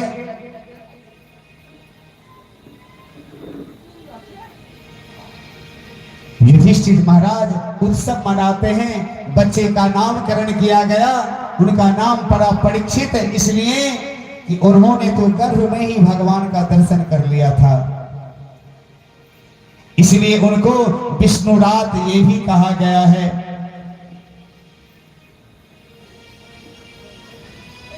अब अनुकूल ग्रह नक्षत्र के उदय होने पर पांडु के वंशधर परीक्षित का जन्म हुआ। इसको जानकर राजा युधिष्ठिर अति प्रसन्न हुए। जात कर्म संस्कार हुआ। ब्राह्मणों ने कहा कि इसकी रक्षा भगवान विष्णु ने किया है, इसलिए इसका नाम विष्णुरात होगा। भगवान कृष्ण समाचार सुनकर द्वारका से आते हैं बच्चे को देखने। भगवान द्वारका से आते हैं बच्चे को देखने। अब जब भगवान आते हैं तो भगवान के गोदी में उस बच्चे को रख दिया गया। जब भगवान के गोद में बालक को दिया गया तो वो बालक भगवान को देखने लगे। क्या देखने लगे कि ऐसा ही चेहरा हमारे गर्भ में आया था गदा लेकर के, और उसी ने मुझे बचाया था। वो परखने लगा कि वो ये हैं कि ये वो थे। अब सोच रहे हैं वो ये हैं या ये वो थे। देखने लगे। अब जब देखने लगे तो सब कहते हैं कि ये सबका परीक्षण कर रहा है, इसीलिए इसका नाम परीक्षित होगा। परीक्षित नाम रख दिया गया इनका। अब इनके कुंडली का फल बताते हुए ब्राह्मणों ने कहा कि यह बालक महाराज इक्ष्वाकु के समान प्रजापालक होंगे, भगवान राम के समान तेजस्वी सत्यवादी होंगे। अब क्या हुआ, परीक्षित कुछ बड़ा हुआ, भगवान पुनः चले जाते हैं द्वारिका, और द्वारिका में इनके साथ युधिष्ठिर भगवान युधिष्ठिर महाराज ने अर्जुन को भेज दिया। वहां जाते हैं, वहां जाने के बाद भगवान क्या करते हैं, वहां जो जाते हैं अर्जुन वहीं रह जाते हैं। 7 महीने हो गए। वहां से आते हैं अर्जुन, तो अर्जुन रास्ते में अनुभव कर रहा है अर्जुन कि मेरा जो तेज था, भगवान के रहने के साथ ही जो मेरा तेज था वो था। अर्जुन वही है, गांडीव वही है, लेकिन सारा शक्ति जैसे छीन हो गया। इधर युधिष्ठिर महाराज सोचते हैं कि राज्य में कुछ अशुभ अशुभ सा अनुभव होने लगा। भीम से कहते हैं युधिष्ठिर महाराज की भीम, और 7 महीने हो गए अर्जुन को गए हुए, अभी तक आया नहीं। हमें अपशगुन हो रहा है। अपशगुन ये हो रहा है कि दिन में उल्लू बोल रहे हैं। अपना सवारी जैसे लग रहा है, मेरा जो सवारी है वो रो रहा है। मुझे देखते ही अपशगुन नजर आ रहा है चारों तरफ। अब तब तक अर्जुन आ जाते हैं। अर्जुन का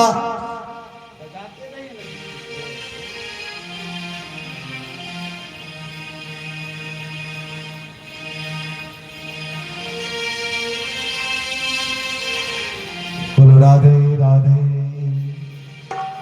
राधा रमण राधा रमण राधा रमण करो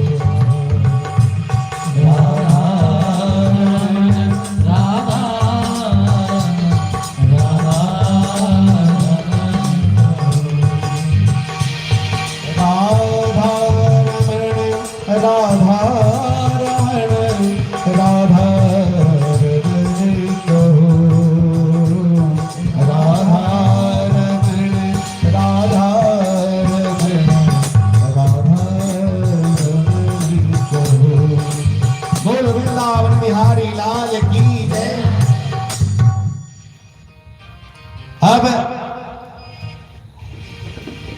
जब अर्जुन आते हैं, अर्जुन के देखने के बाद महाराज युधिष्ठिर कहते हैं कि अर्जुन क्या बात है, तुम्हारा चेहरा मलिन क्यों लग रहा है। अर्जुन ने सब बात बता दिया कि भैया, जिस कन्हैया के सहारे हम लोग जीते थे, जिनके बल पर हमने महाभारत का युद्ध किया, जिनके बल से हमने इंद्र को जीता, अग्नि को जीता, भरी सभा में जाकर मछली का आंख में हमने भेदन करके द्रौपदी को जीत के लाया, वो कन्हैया अब इस धराधाम को छोड़कर, हम लोगों को छोड़कर चले गए हैं। जब ही गए तब से लग रहा है कि मानो शरीर है, लेकिन वो तेज गायब हो गए हैं। अब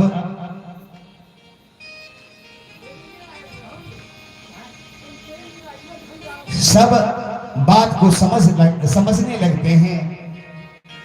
युधिष्ठिर ने क्या किया, तत्क्षण अपने पौत्र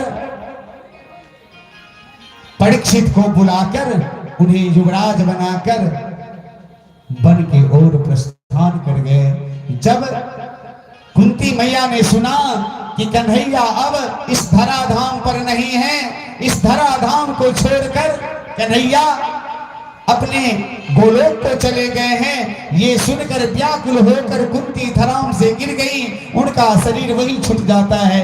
बोल गोविंद भगवान की जय। और उनके साथ साथ अब युधिष्ठिर भी, अर्जुन, नकुल, सहदेव सब के सब हिमालय की तरफ चल दिए। एक न एक दिन सबको जाना ही होता है। यहां किसी का कुछ नहीं चलता है महाराज। जो सोचते हैं कि मैं यहां सदा रह जाऊंगा, अपने मन से इस भ्रांति को हटा लेना। यहां आकर के सबको वापस जाना ही पड़ता है। कारण विधि का विधान मिटे नर भाई, विधि का विधान मिटे नर भाई, तारत नाही टरे, धरनी धरा को छोड़ कन्हैया अपने धाम चले, धरनी धरा को छोड़ कन्हैया अपने धाम चले। विधि का विधान मिटे नर भाई, विधि का विधान मिटे नर भाई, तारत नाही टरे, धरनी धरा को छोड़ कन्हैया अपने धाम चले।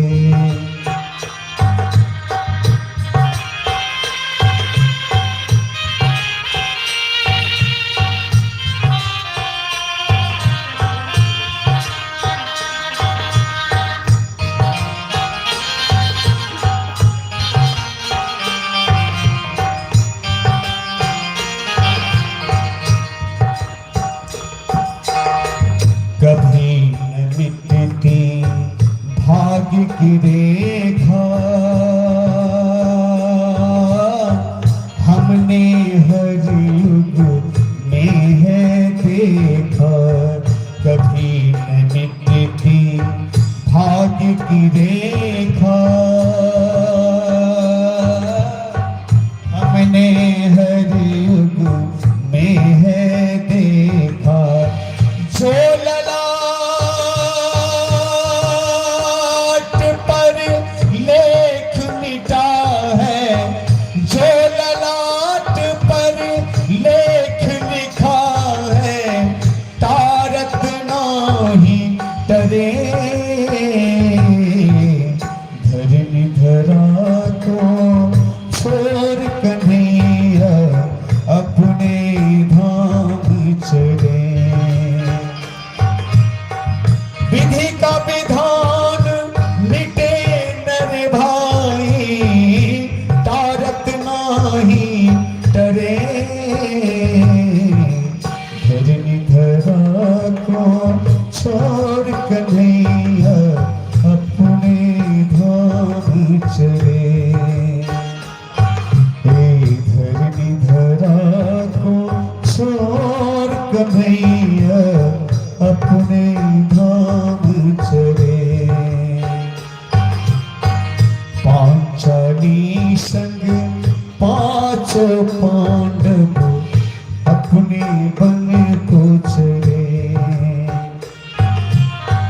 पांचाली संग पांचों पांडव देखो वन को चले।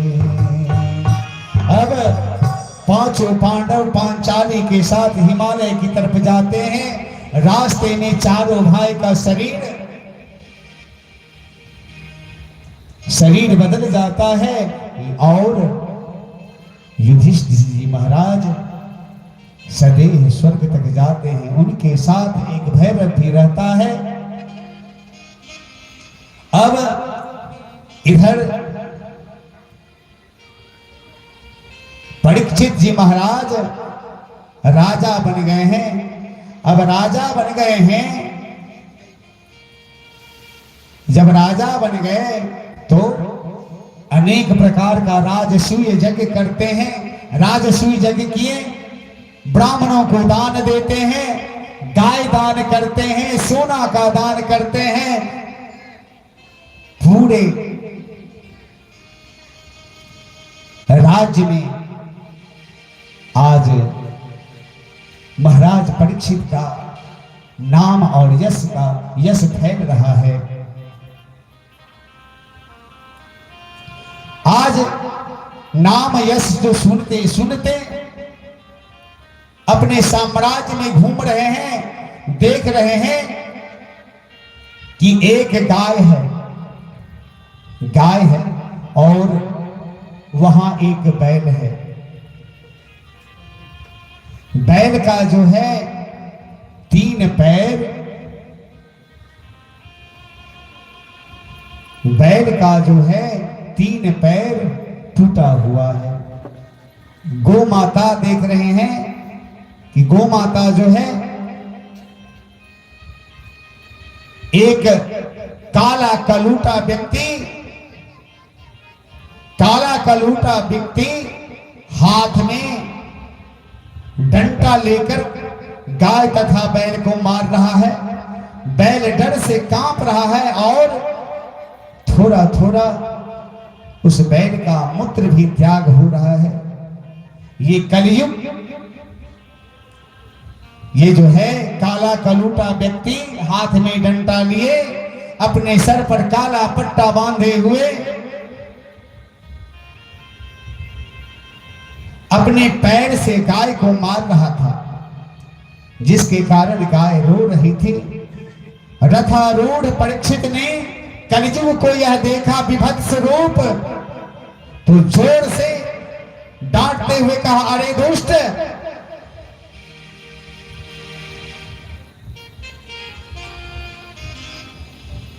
जोर से डांटते हुए कहा, अरे दुष्ट, तुम कौन हो? इस तरह से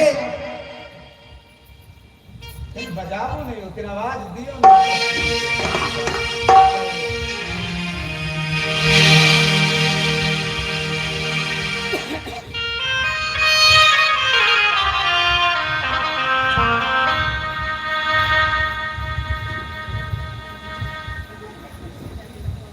कलियुग को ये विभत्स रूप देखा,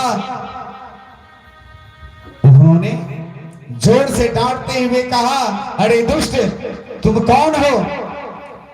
इस तरह से वृषभ और गाय को तुम क्यों सता रहे हो? तुम मरना चाहते हो क्या? इसके बाद परीक्षित ने वृषभ से कहा कि 3 पैर नहीं होने के बाद भी आप एक पैर से चलते हैं, क्या बैल रूपधारी कोई देवता है आप? आपकी ये दशा देखकर मुझे अपार कष्ट हो रहा है। आपके 3 पैर को किसने काटा है? वह चाहे जो भी हो, मैं उसके हाथों को काट कर, मैं उसके हाथ को काट डालूंगा। गौ माता को सांत्वना देते हुए परीक्षित ने कहा, मां, आप दुखी न हो। इस समय पृथ्वी पर कुरुवंश के राजा हैं, जिसने भी आपका अपमान किया है, मैं उसको प्राण दंड अवश्य दूंगा। अब राजा परीक्षित की बातों को सुनकर धर्म ने कहा, महाराज, आप पांडवों के वंशज हैं, मैं अपने दुख का कारण किसे बताऊं, प्रारब्ध को या ईश्वर को? परीक्षित ने कहा, आप धर्म की बातें कर रहे हैं, इसलिए लग रहा है कि आप धर्म ही हैं। स्ट्रिंग बजाओ नहीं हो, कथी बजबै छै बेसुरा? आगे की है करू?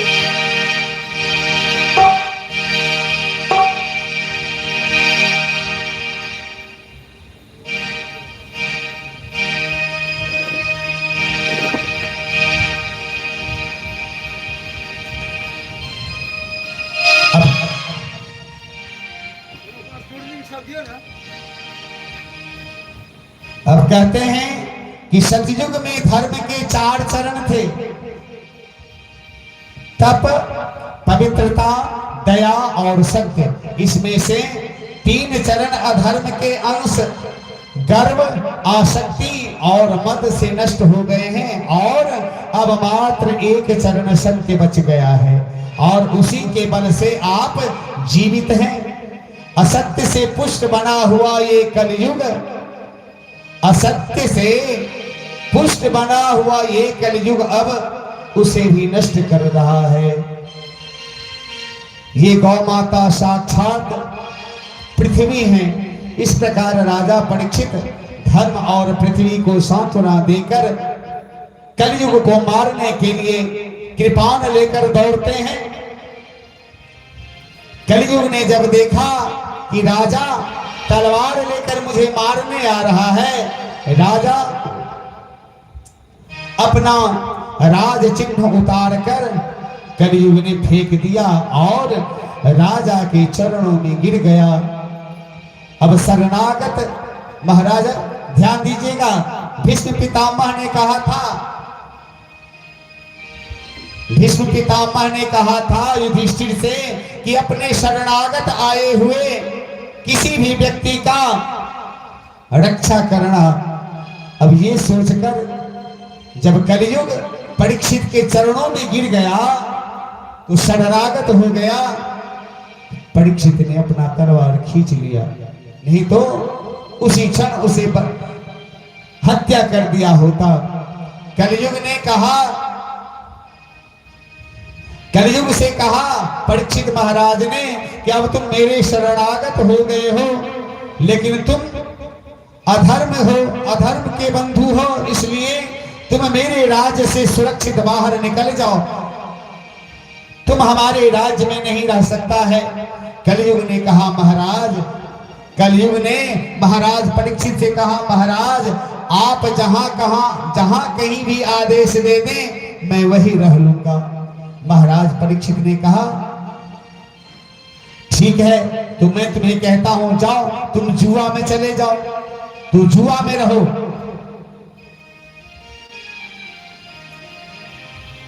तुम मदिरा पान में चले जाओ, तुम स्त्री के संग में चले जाओ, तुम वेश्यालय में चले जाओ, तुम हिंसा में रहो। अब इन स्थानों को सुनकर क्रमशः असत्य, मद, आसक्ति और निर्दयता का इन 4 प्रकार के अधर्मों का वास रहता है। इन सभी जगहों पर जहां जहां जगह दे रहे हैं महाराज परीक्षित कलयुग को, सब जगह। अब देखिए जुआ जहां होगा वहां असत्य होगा, मदिरा पान होगा वहां भी लड़ाई झगड़ा होगा, स्त्री संग, वेश्यालय, इस सब में जहां जाएंगे वहां अधर्म का वास होता है। अब कलयुग ने कहा कि हे महाराज आसक्ति, निर्दयता, इन 4 प्रकार के अधर्मों का जो वास जहां रहता है, कलयुग ने प्रार्थना की हे राजा ये सब जगह तो आपने अपवित्र जगह दिए हैं, कोई ऐसा जगह दे। अब ये प्रार्थना सुनने पर राजा ने कहा रजोगुण के स्थान जाओ, तुम सोना में निवास करो। महाराज ये कलयुग है, आजकल धर्म सोना से मतलब ये है कि धन संपत्ति, आसक्ति। भगवान कृष्ण कहते हैं कि धातुओं में सर्वश्रेष्ठ धातु सोना मैं हूं। तो जहां भगवान रहेंगे वहां कलयुग रहेगा क्या? जहां भगवान रहेंगे वहां तो कलयुग रहेगा नहीं। तो कहते हैं अन्याय पूर्वक जो धन अर्जित होगा, अन्याय पूर्वक जो सोना लाइएगा, सोना क्या है? सोना। बहुत ज्यादा संपत्ति होना भी गड़बड़ है। सो नहीं पाएगा वो आदमी। ठीक है, बहुत ज्यादा संपत्ति होना भी सही बात नहीं, ठीक से सो नहीं पाता है। सो कौन पाता है? सड़क पर रहने वाला। न चादर है, न मच्छरदानी है, न एसी है, न बंगला है, बीच सड़क पर देखें डिवाइडर पर जा करके आनंद से सो रहा है, कोई चिंता नहीं, कोई परवाह नहीं, तो जीवन उसका भी नाम है। तो अन्याय पूर्वक साईं इतना दीजिए, जामे कुटुंब समाए, मैं भी भूखा ना रहूं, साधु न भूखा जाए। इस तरह से, लेकिन अन्याय पूर्वक जब हम धन अर्जन करते हैं, उसमें सोना का वास हो जाता, उसमें कलयुग का वास हो जाता है। अब ये कहकर कलयुग वहां से अंतर्धान हो जाता है और परीक्षित महाराज चले जाते हैं, अपने राज में आते हैं। देखिए, अब हम 7:30 बजने जा रहे हैं, द्रुत गति से चल रहे हैं। कोई गलती हो तो उसको क्षमा करेंगे, कारण आज हमें भगवान राम का पदार्पण कराना है। कथा तो कुछ कह ही नहीं पा रहे हैं हम, बहुत सारी कथा है। दरअसल 4 घंटा सुबह 4 घंटा शाम कथा सुनेंगे तो कुछ कुछ समझ में आएगी बात। अब परीक्षित जी आते हैं अपने राजमहल में। दूसरे दिन क्या करते हैं? एक संदूक था, संदूक जानते हैं आप लोग, हम लोग क्या होता है संदूक। उस संदूक में बहुत सारा सामान रखा था। उस संदूक में पूर्वजों का जो पांडव थे, कहां से क्या जीत के लाए, किसी से छीन के लाए, सारा कुछ उसी में था। अब क्या करते हैं महाराज, पांडवों का जो खजाना था उस संदूक को खोला, एक मुकुट उसमें बहुत ही सुंदर नजर आया। सोने का मुकुट, सोने का मुकुट देखा परीक्षित जी ने। उस सोने के मुकुट को देखा, बहुत ही विलक्षण दुर्लभ ये मुकुट जरासंध का वो मुकुट था। जरासंध को मार के भीमसेन छीन के ले आए थे। बहुत प्रयास किया जरासंध के बच्चों ने, लेकिन वो मुकुट वापस नहीं किया। बोले बहुत सुंदर है, जाके हम लोग पहनेंगे। वो लेकर के आए। परीक्षित जी ने जब देखा उस मुकुट को, तो बड़ा मनोहारी मुकुट, उसने क्या किया, उसको अपने मस्तक पर रख लिया, उसको अपने मस्तक पर रख लिया। अब तो परीक्षित जी का दिमाग जो है कलयुग की तरफ खिंचने लगा। तुरंत आखेट के लिए, शिकार के लिए रथ निकलवाते हैं, रथ निकालते हैं, उस पर बैठते हैं। न भोजन किया, न पानी पिया, वहां से निकल जाते हैं जंगल की तरफ। जंगल की तरफ जाते जाते जाते जाते वन में शिकार करने लगे। घूमते घूमते बहुत दूर चले गए। बहुत दूर जाते जाते जाते अब राजा को भूख और प्यास सताने लगी। बहुत जोर प्यास लगने के बाद अब राजा पानी खोजते हैं, कहीं पानी नजर नहीं आ रहा। जाते जाते देखते हैं एक ऋषि हैं। वो ऋषि अपने ध्यान में मग्न है। ओम नमो नारायण, ओम नमो भगवते वासुदेवाय, ध्यान में लीन है एक ऋषि। अब उस आश्रम में चले जाते हैं। उस आश्रम में चले जाते हैं और कहते हैं, हे महात्मा, हे महात्मा, आप मुझे जल दीजिए, मुझे कुछ भोजन करने के लिए दीजिए, मैं भूखा हूं, मैं प्यासा हूं। महात्मा जी तो अपने मन एकदम अपने मस्ती में लीन है, ध्यान में लीन है, कोई आवाज उन्हें सुनाई नहीं दे रही। अब क्या हुआ महाराज, परीक्षित जी ने सोचा कि ये ढोंगी है, ये ढोंग कर रहा है, मुझे देखकर ये ढोंग करने लगा है। परीक्षित जी ने इधर देखा न उधर, एक तरफ पीछे देखा, एक सांप मरा हुआ वहां पड़ा था। उस सांप को अपने धनुष से उठाया और ऋषि के गले में डाल दिया। ऋषि के गले में जब डाल दिया, ऋषि की आंख खुली, बंद थी। वो डालकर परीक्षित जी वहां से चल दिए। अब क्या हुआ कि ऋषि, श्रृंगी ऋषि नाम है इनका, श्रृंगी ऋषि के जो पुत्र थे शमिक, शमिक को जाकर के कोई कहा बच्चों ने, ए शमिक यहाँ खेल रहे हो, तुम्हारे पिताजी को एक राजा ने गले में मरा हुआ सर्प डाल के चला गया है। जब सुना, गुस्से से क्रोध से लाल हो गया शमिक। बच्चा था लेकिन अपने पिता के अपमान के प्रति ये भावना आया कि वही हाथ में जल लिया। ये देखा कि परीक्षित ने ऐसा किया है, जल हाथ में लिया और श्राप देता है, हे राजा परीक्षित, जिस तरह तुमने मेरे पिता को ध्यान के अवस्था में गले में मरा हुआ सर्प डाला है, मेरा श्राप है, आज के 7वें दिन तक्षक नाग तुम्हें आकर के डसेगा और तुम मृत्यु को प्राप्त हो जाओगे। अब तक्षक नाग के काटने से परीक्षित की मृत्यु होगी, ये बात सनसनी करके फैल गई। और परीक्षित जी जब घर गए, जब ये अपना मुकुट उतार के रखे हैं, सन्न रह गए। सोने का मुकुट था, सोने में कलयुग को उन्होंने बास दिया था, सोने में उन्होंने कलयुग को बास दिया था। अब पश्चाताप करने लगे कि अब मैं क्या करूं।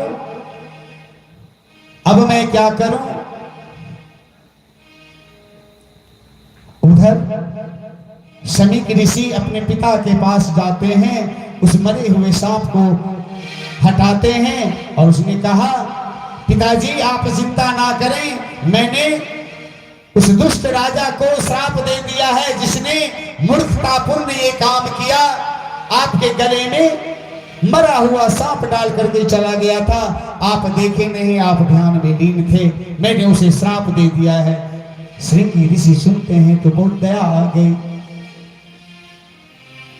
गई उनके हृदय में। बेटा तुमने ये क्या किया, तुमने बहुत बड़ा पाप किया है, तुमने ये बड़ा अपराध किया है।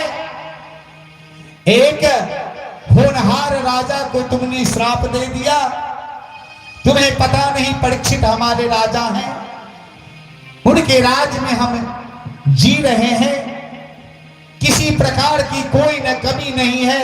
क्या हो गया, हम समाधि में थे, हम नहीं जान पाए और तुमने राजा को क्रोध बस आकर के ऐसा कर दिया, तो क्या हो गया, तुमने बड़ा अन्याय किया है, इस तरह का श्राप कभी नहीं देना चाहिए था। अब किसी तरह परीक्षित को संवाद भेजो कि वो कोई प्रायश्चित कर लें। परीक्षित को तो पता चल गया पहले ही। अब देखिए दिन कितने होते हैं, दिन कितने होते हैं, 7टा हो छे ना, ए 7 दिन में ना हम सब मरबे, रवि सोम मंगल बुध बृहस्पति शुक्र से ना फिर रवि, आई 7टा दिन में हम सब मरबे निश्चित। एकटा यह ध्रुव सत्य छे, 7 दिन में हमरा सबके मरो के छे, क्यों रवि को मरते, कोई सोम को मरते, कोई मंगल को मरते, कोई बुध को मरते, तो इस 7 दिन में ही मरना है कम से कम। एक बात तो है, परीक्षित जी सोचते हैं कि भाई हमें तो बहुत खुशी हो रही है, क्यों, तो गारंटी तो मिल गई कि 7वें दिन हमारी मृत्यु होगी। वैसे एक क्षण का कोई भरोसा नहीं है, लेकिन 7 दिन की गारंटी तो हमें मिल गई है। अब कथा तो बहुत है, नहीं कह पा रहा हूं समय के अभाव में। कुछ देर, लेकिन आप लोग धैर्य जरूर रखेंगे। अब क्या करते हैं, राजा परीक्षित के यहाँ धर्म सभा लगी और राजा परीक्षित वहां से वन के लिए प्रस्थान कर गए, गंगा जी के तट पर चले गए। गंगा जी के तट पर चले गए, वहां पर अकस्मात पहुंच जाते हैं सुखदेव भगवान, और सुखदेव भगवान से कहते हैं, परीक्षित, हे महाराज, हमारे साथ इस तरह की घटना हुई है, आप कृपा करके हमें इससे मुक्ति का साधन बताइए। मुक्ति का कोई तू जतन कर ले, मुक्ति का कोई तू जतन कर ले रे। आप भी जतन करिए, हाथ उठाइए, सभी आदमी हाथ उठाइए। बोल कृष्ण भगवान की।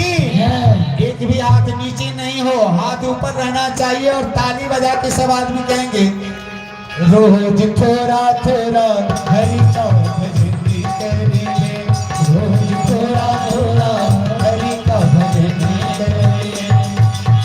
मुक्ति का कोई तू जतन कर ले रे, मुक्ति का कोई तू जतन कर ले। रोज थोड़ा थोड़ा, रोज थोड़ा थोड़ा हरि का भजन करिए, रोज थोड़ा थोड़ा हरि का भजन करिए।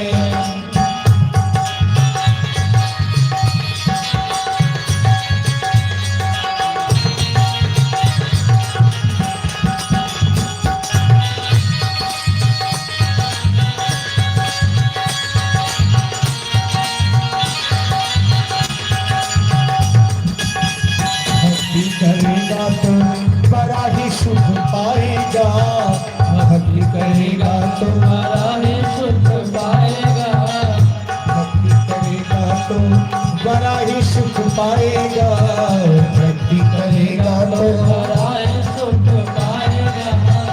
आत्मा जिंदगी का मैल छूट जाएगा, मैं छूट जाएगा।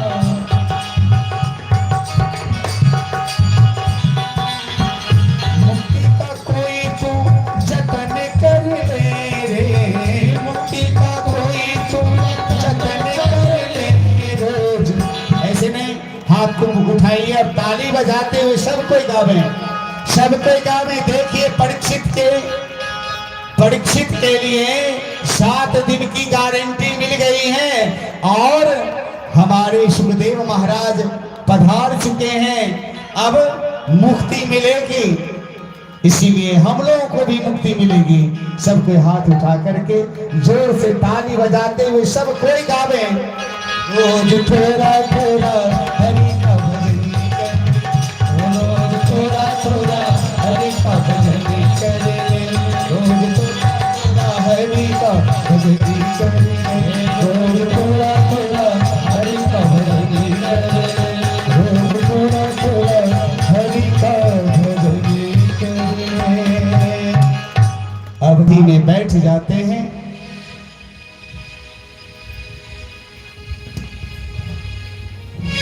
भगवान श्री कृष्ण के चरणों का ध्यान करने लगे।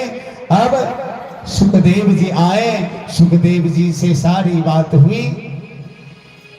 सुखदेव जी से कहते हैं कि महाराज,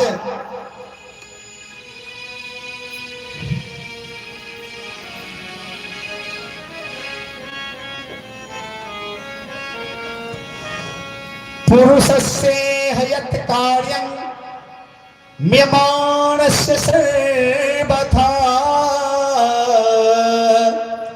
यश्रोतव्यमयो जापं यत् कर्तव्यं नृवीन्द्र प्रभो, अस्मर्तव्यं भजनीया वा ब्रूहि यद्वा विपर्यम्।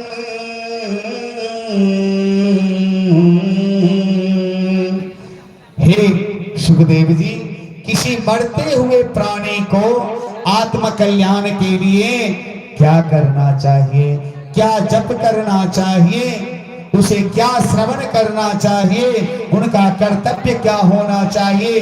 आप उस प्राणी के लिए भजन करने या स्मरण करने के योग्य बातों का उपदेश दें। उसी से उसे उस समय क्या नहीं करना चाहिए और क्या करना चाहिए, मरणासन्न व्यक्ति को क्या करना चाहिए।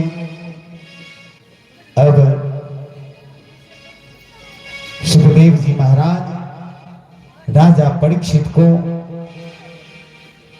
भागवत की कथा श्रवण कराने लगे। सबसे पहले भगवान के विराट रूप की चर्चा करते हैं। कहते हैं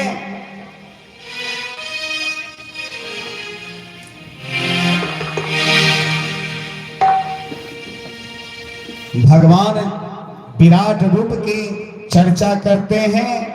इतनी कथा तो संभव नहीं है बोलना। उसके बाद सत्यो मुक्ति और क्रम मुक्ति का वर्णन करते हैं। पुनः इस सृष्टि के वर्णन का प्रश्न करते हैं कि हे गुरुदेव, इस सृष्टि का वर्णन कैसे हुआ। महाराजा परीक्षित ने सुखदेव जी से कहा और परीक्षित महाराज को सुखदेव जी ने ध्यान से सुनाने लगे। और नमः परस्मै पुरुषाय भ्रयसे सद्बुद्धः स्थान निरधिलीलया गृहीत शक्ति त्रिताय देहिनाम अंतर्भ। इस तरह से सृष्टि वर्णन का कथा श्रवण कराते हैं। पुनः आगे की कथा सुनाते हैं। आगे की कथा सुनाते हैं। भगवान विराट स्वरूप के विभूतियों का वर्णन करते हैं। पुनः भगवान के लीला अवतारों का वर्णन करते हैं। आइए लीला अवतार में थोड़ा सा झलक दे दें। भगवान लीला अवतारों का वर्णन जब करते हैं, ब्रह्मा जी ने नारद से कहा कि जब प्रलय काल में पृथ्वी जल में, अभी मैंने आपसे निवेदन किया था, प्रलय काल में जब पृथ्वी जल में डूबी हुई थी, उस समय 12 अवतार लेकर भगवान ने पृथ्वी का उद्धार किया और हिरण्याक्ष नामक दैत्य का संहार किया। फिर आकुति के पुत्र सुयज्ञ के रूप में अवतीर्ण हुए और भगवान ने संसार के कष्टों का निवारण किया और मनवंतर का पालन किया। महर्षि कर्दम के यहाँ, महर्षि कर्दम, अनुसुईया का नाम आप लोग जानते होंगे, सती अनुसुईया, वही की कथा है। महर्षि कर्दम के पुत्र कपिल के रूप में अवतार लेकर गोविंद ने सांख्य दर्शन का उपदेश दिया और अपने माता देवहूति का उद्धार किया। महर्षि अत्रि के पुत्र बनकर दत्तात्रेय के रूप में अवतार लिए प्रलय काल में विनष्ट हुए तत्व ज्ञान का प्रवर्तन करने के लिए श्री भगवान शनकादि 4 मूर्तियों के रूप में अवतार लिए। नर नारायण रूप में भगवान अवतार लेकर भगवान ने तपस्या किया और काम आदि को पराजित किया।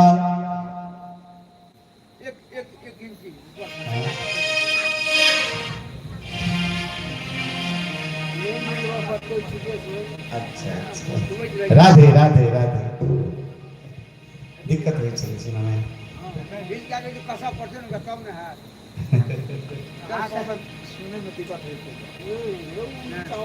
तो महर्षि कर्दम के पुत्र कपिल के रूप में अवतार ग्रहण कर गोविंद ने सांख्य दर्शन का उपदेश किया और अपने माता देवहूति का उद्धार किया।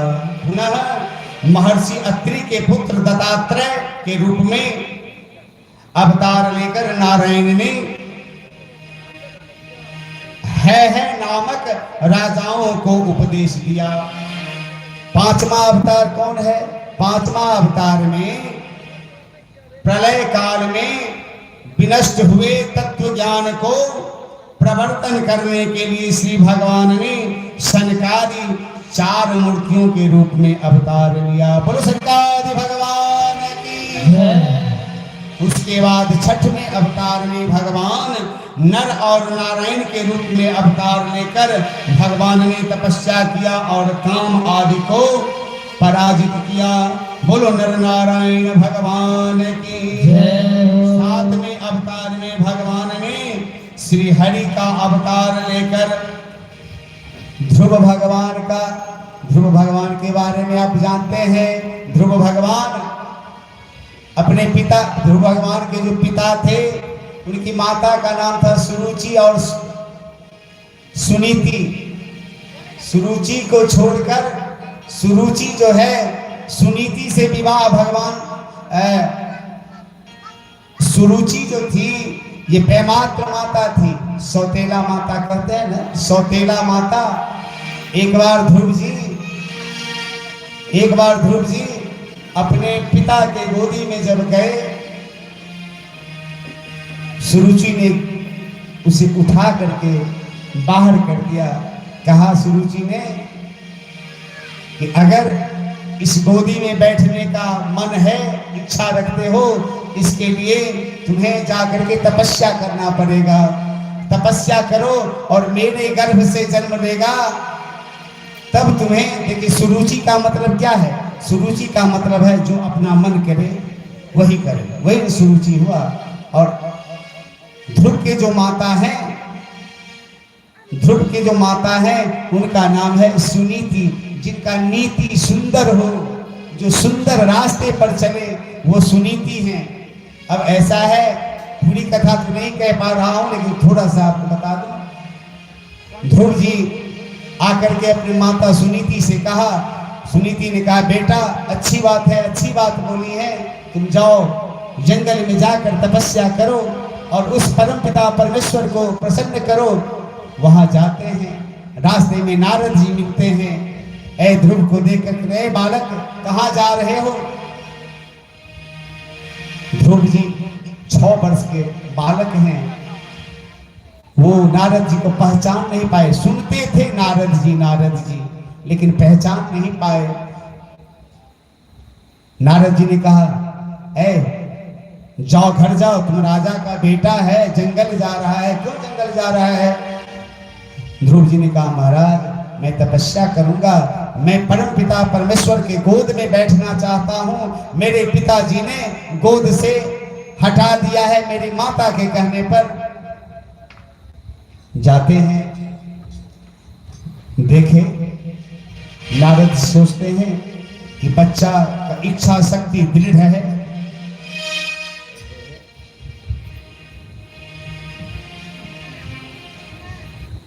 इच्छा शक्ति दृढ़ है।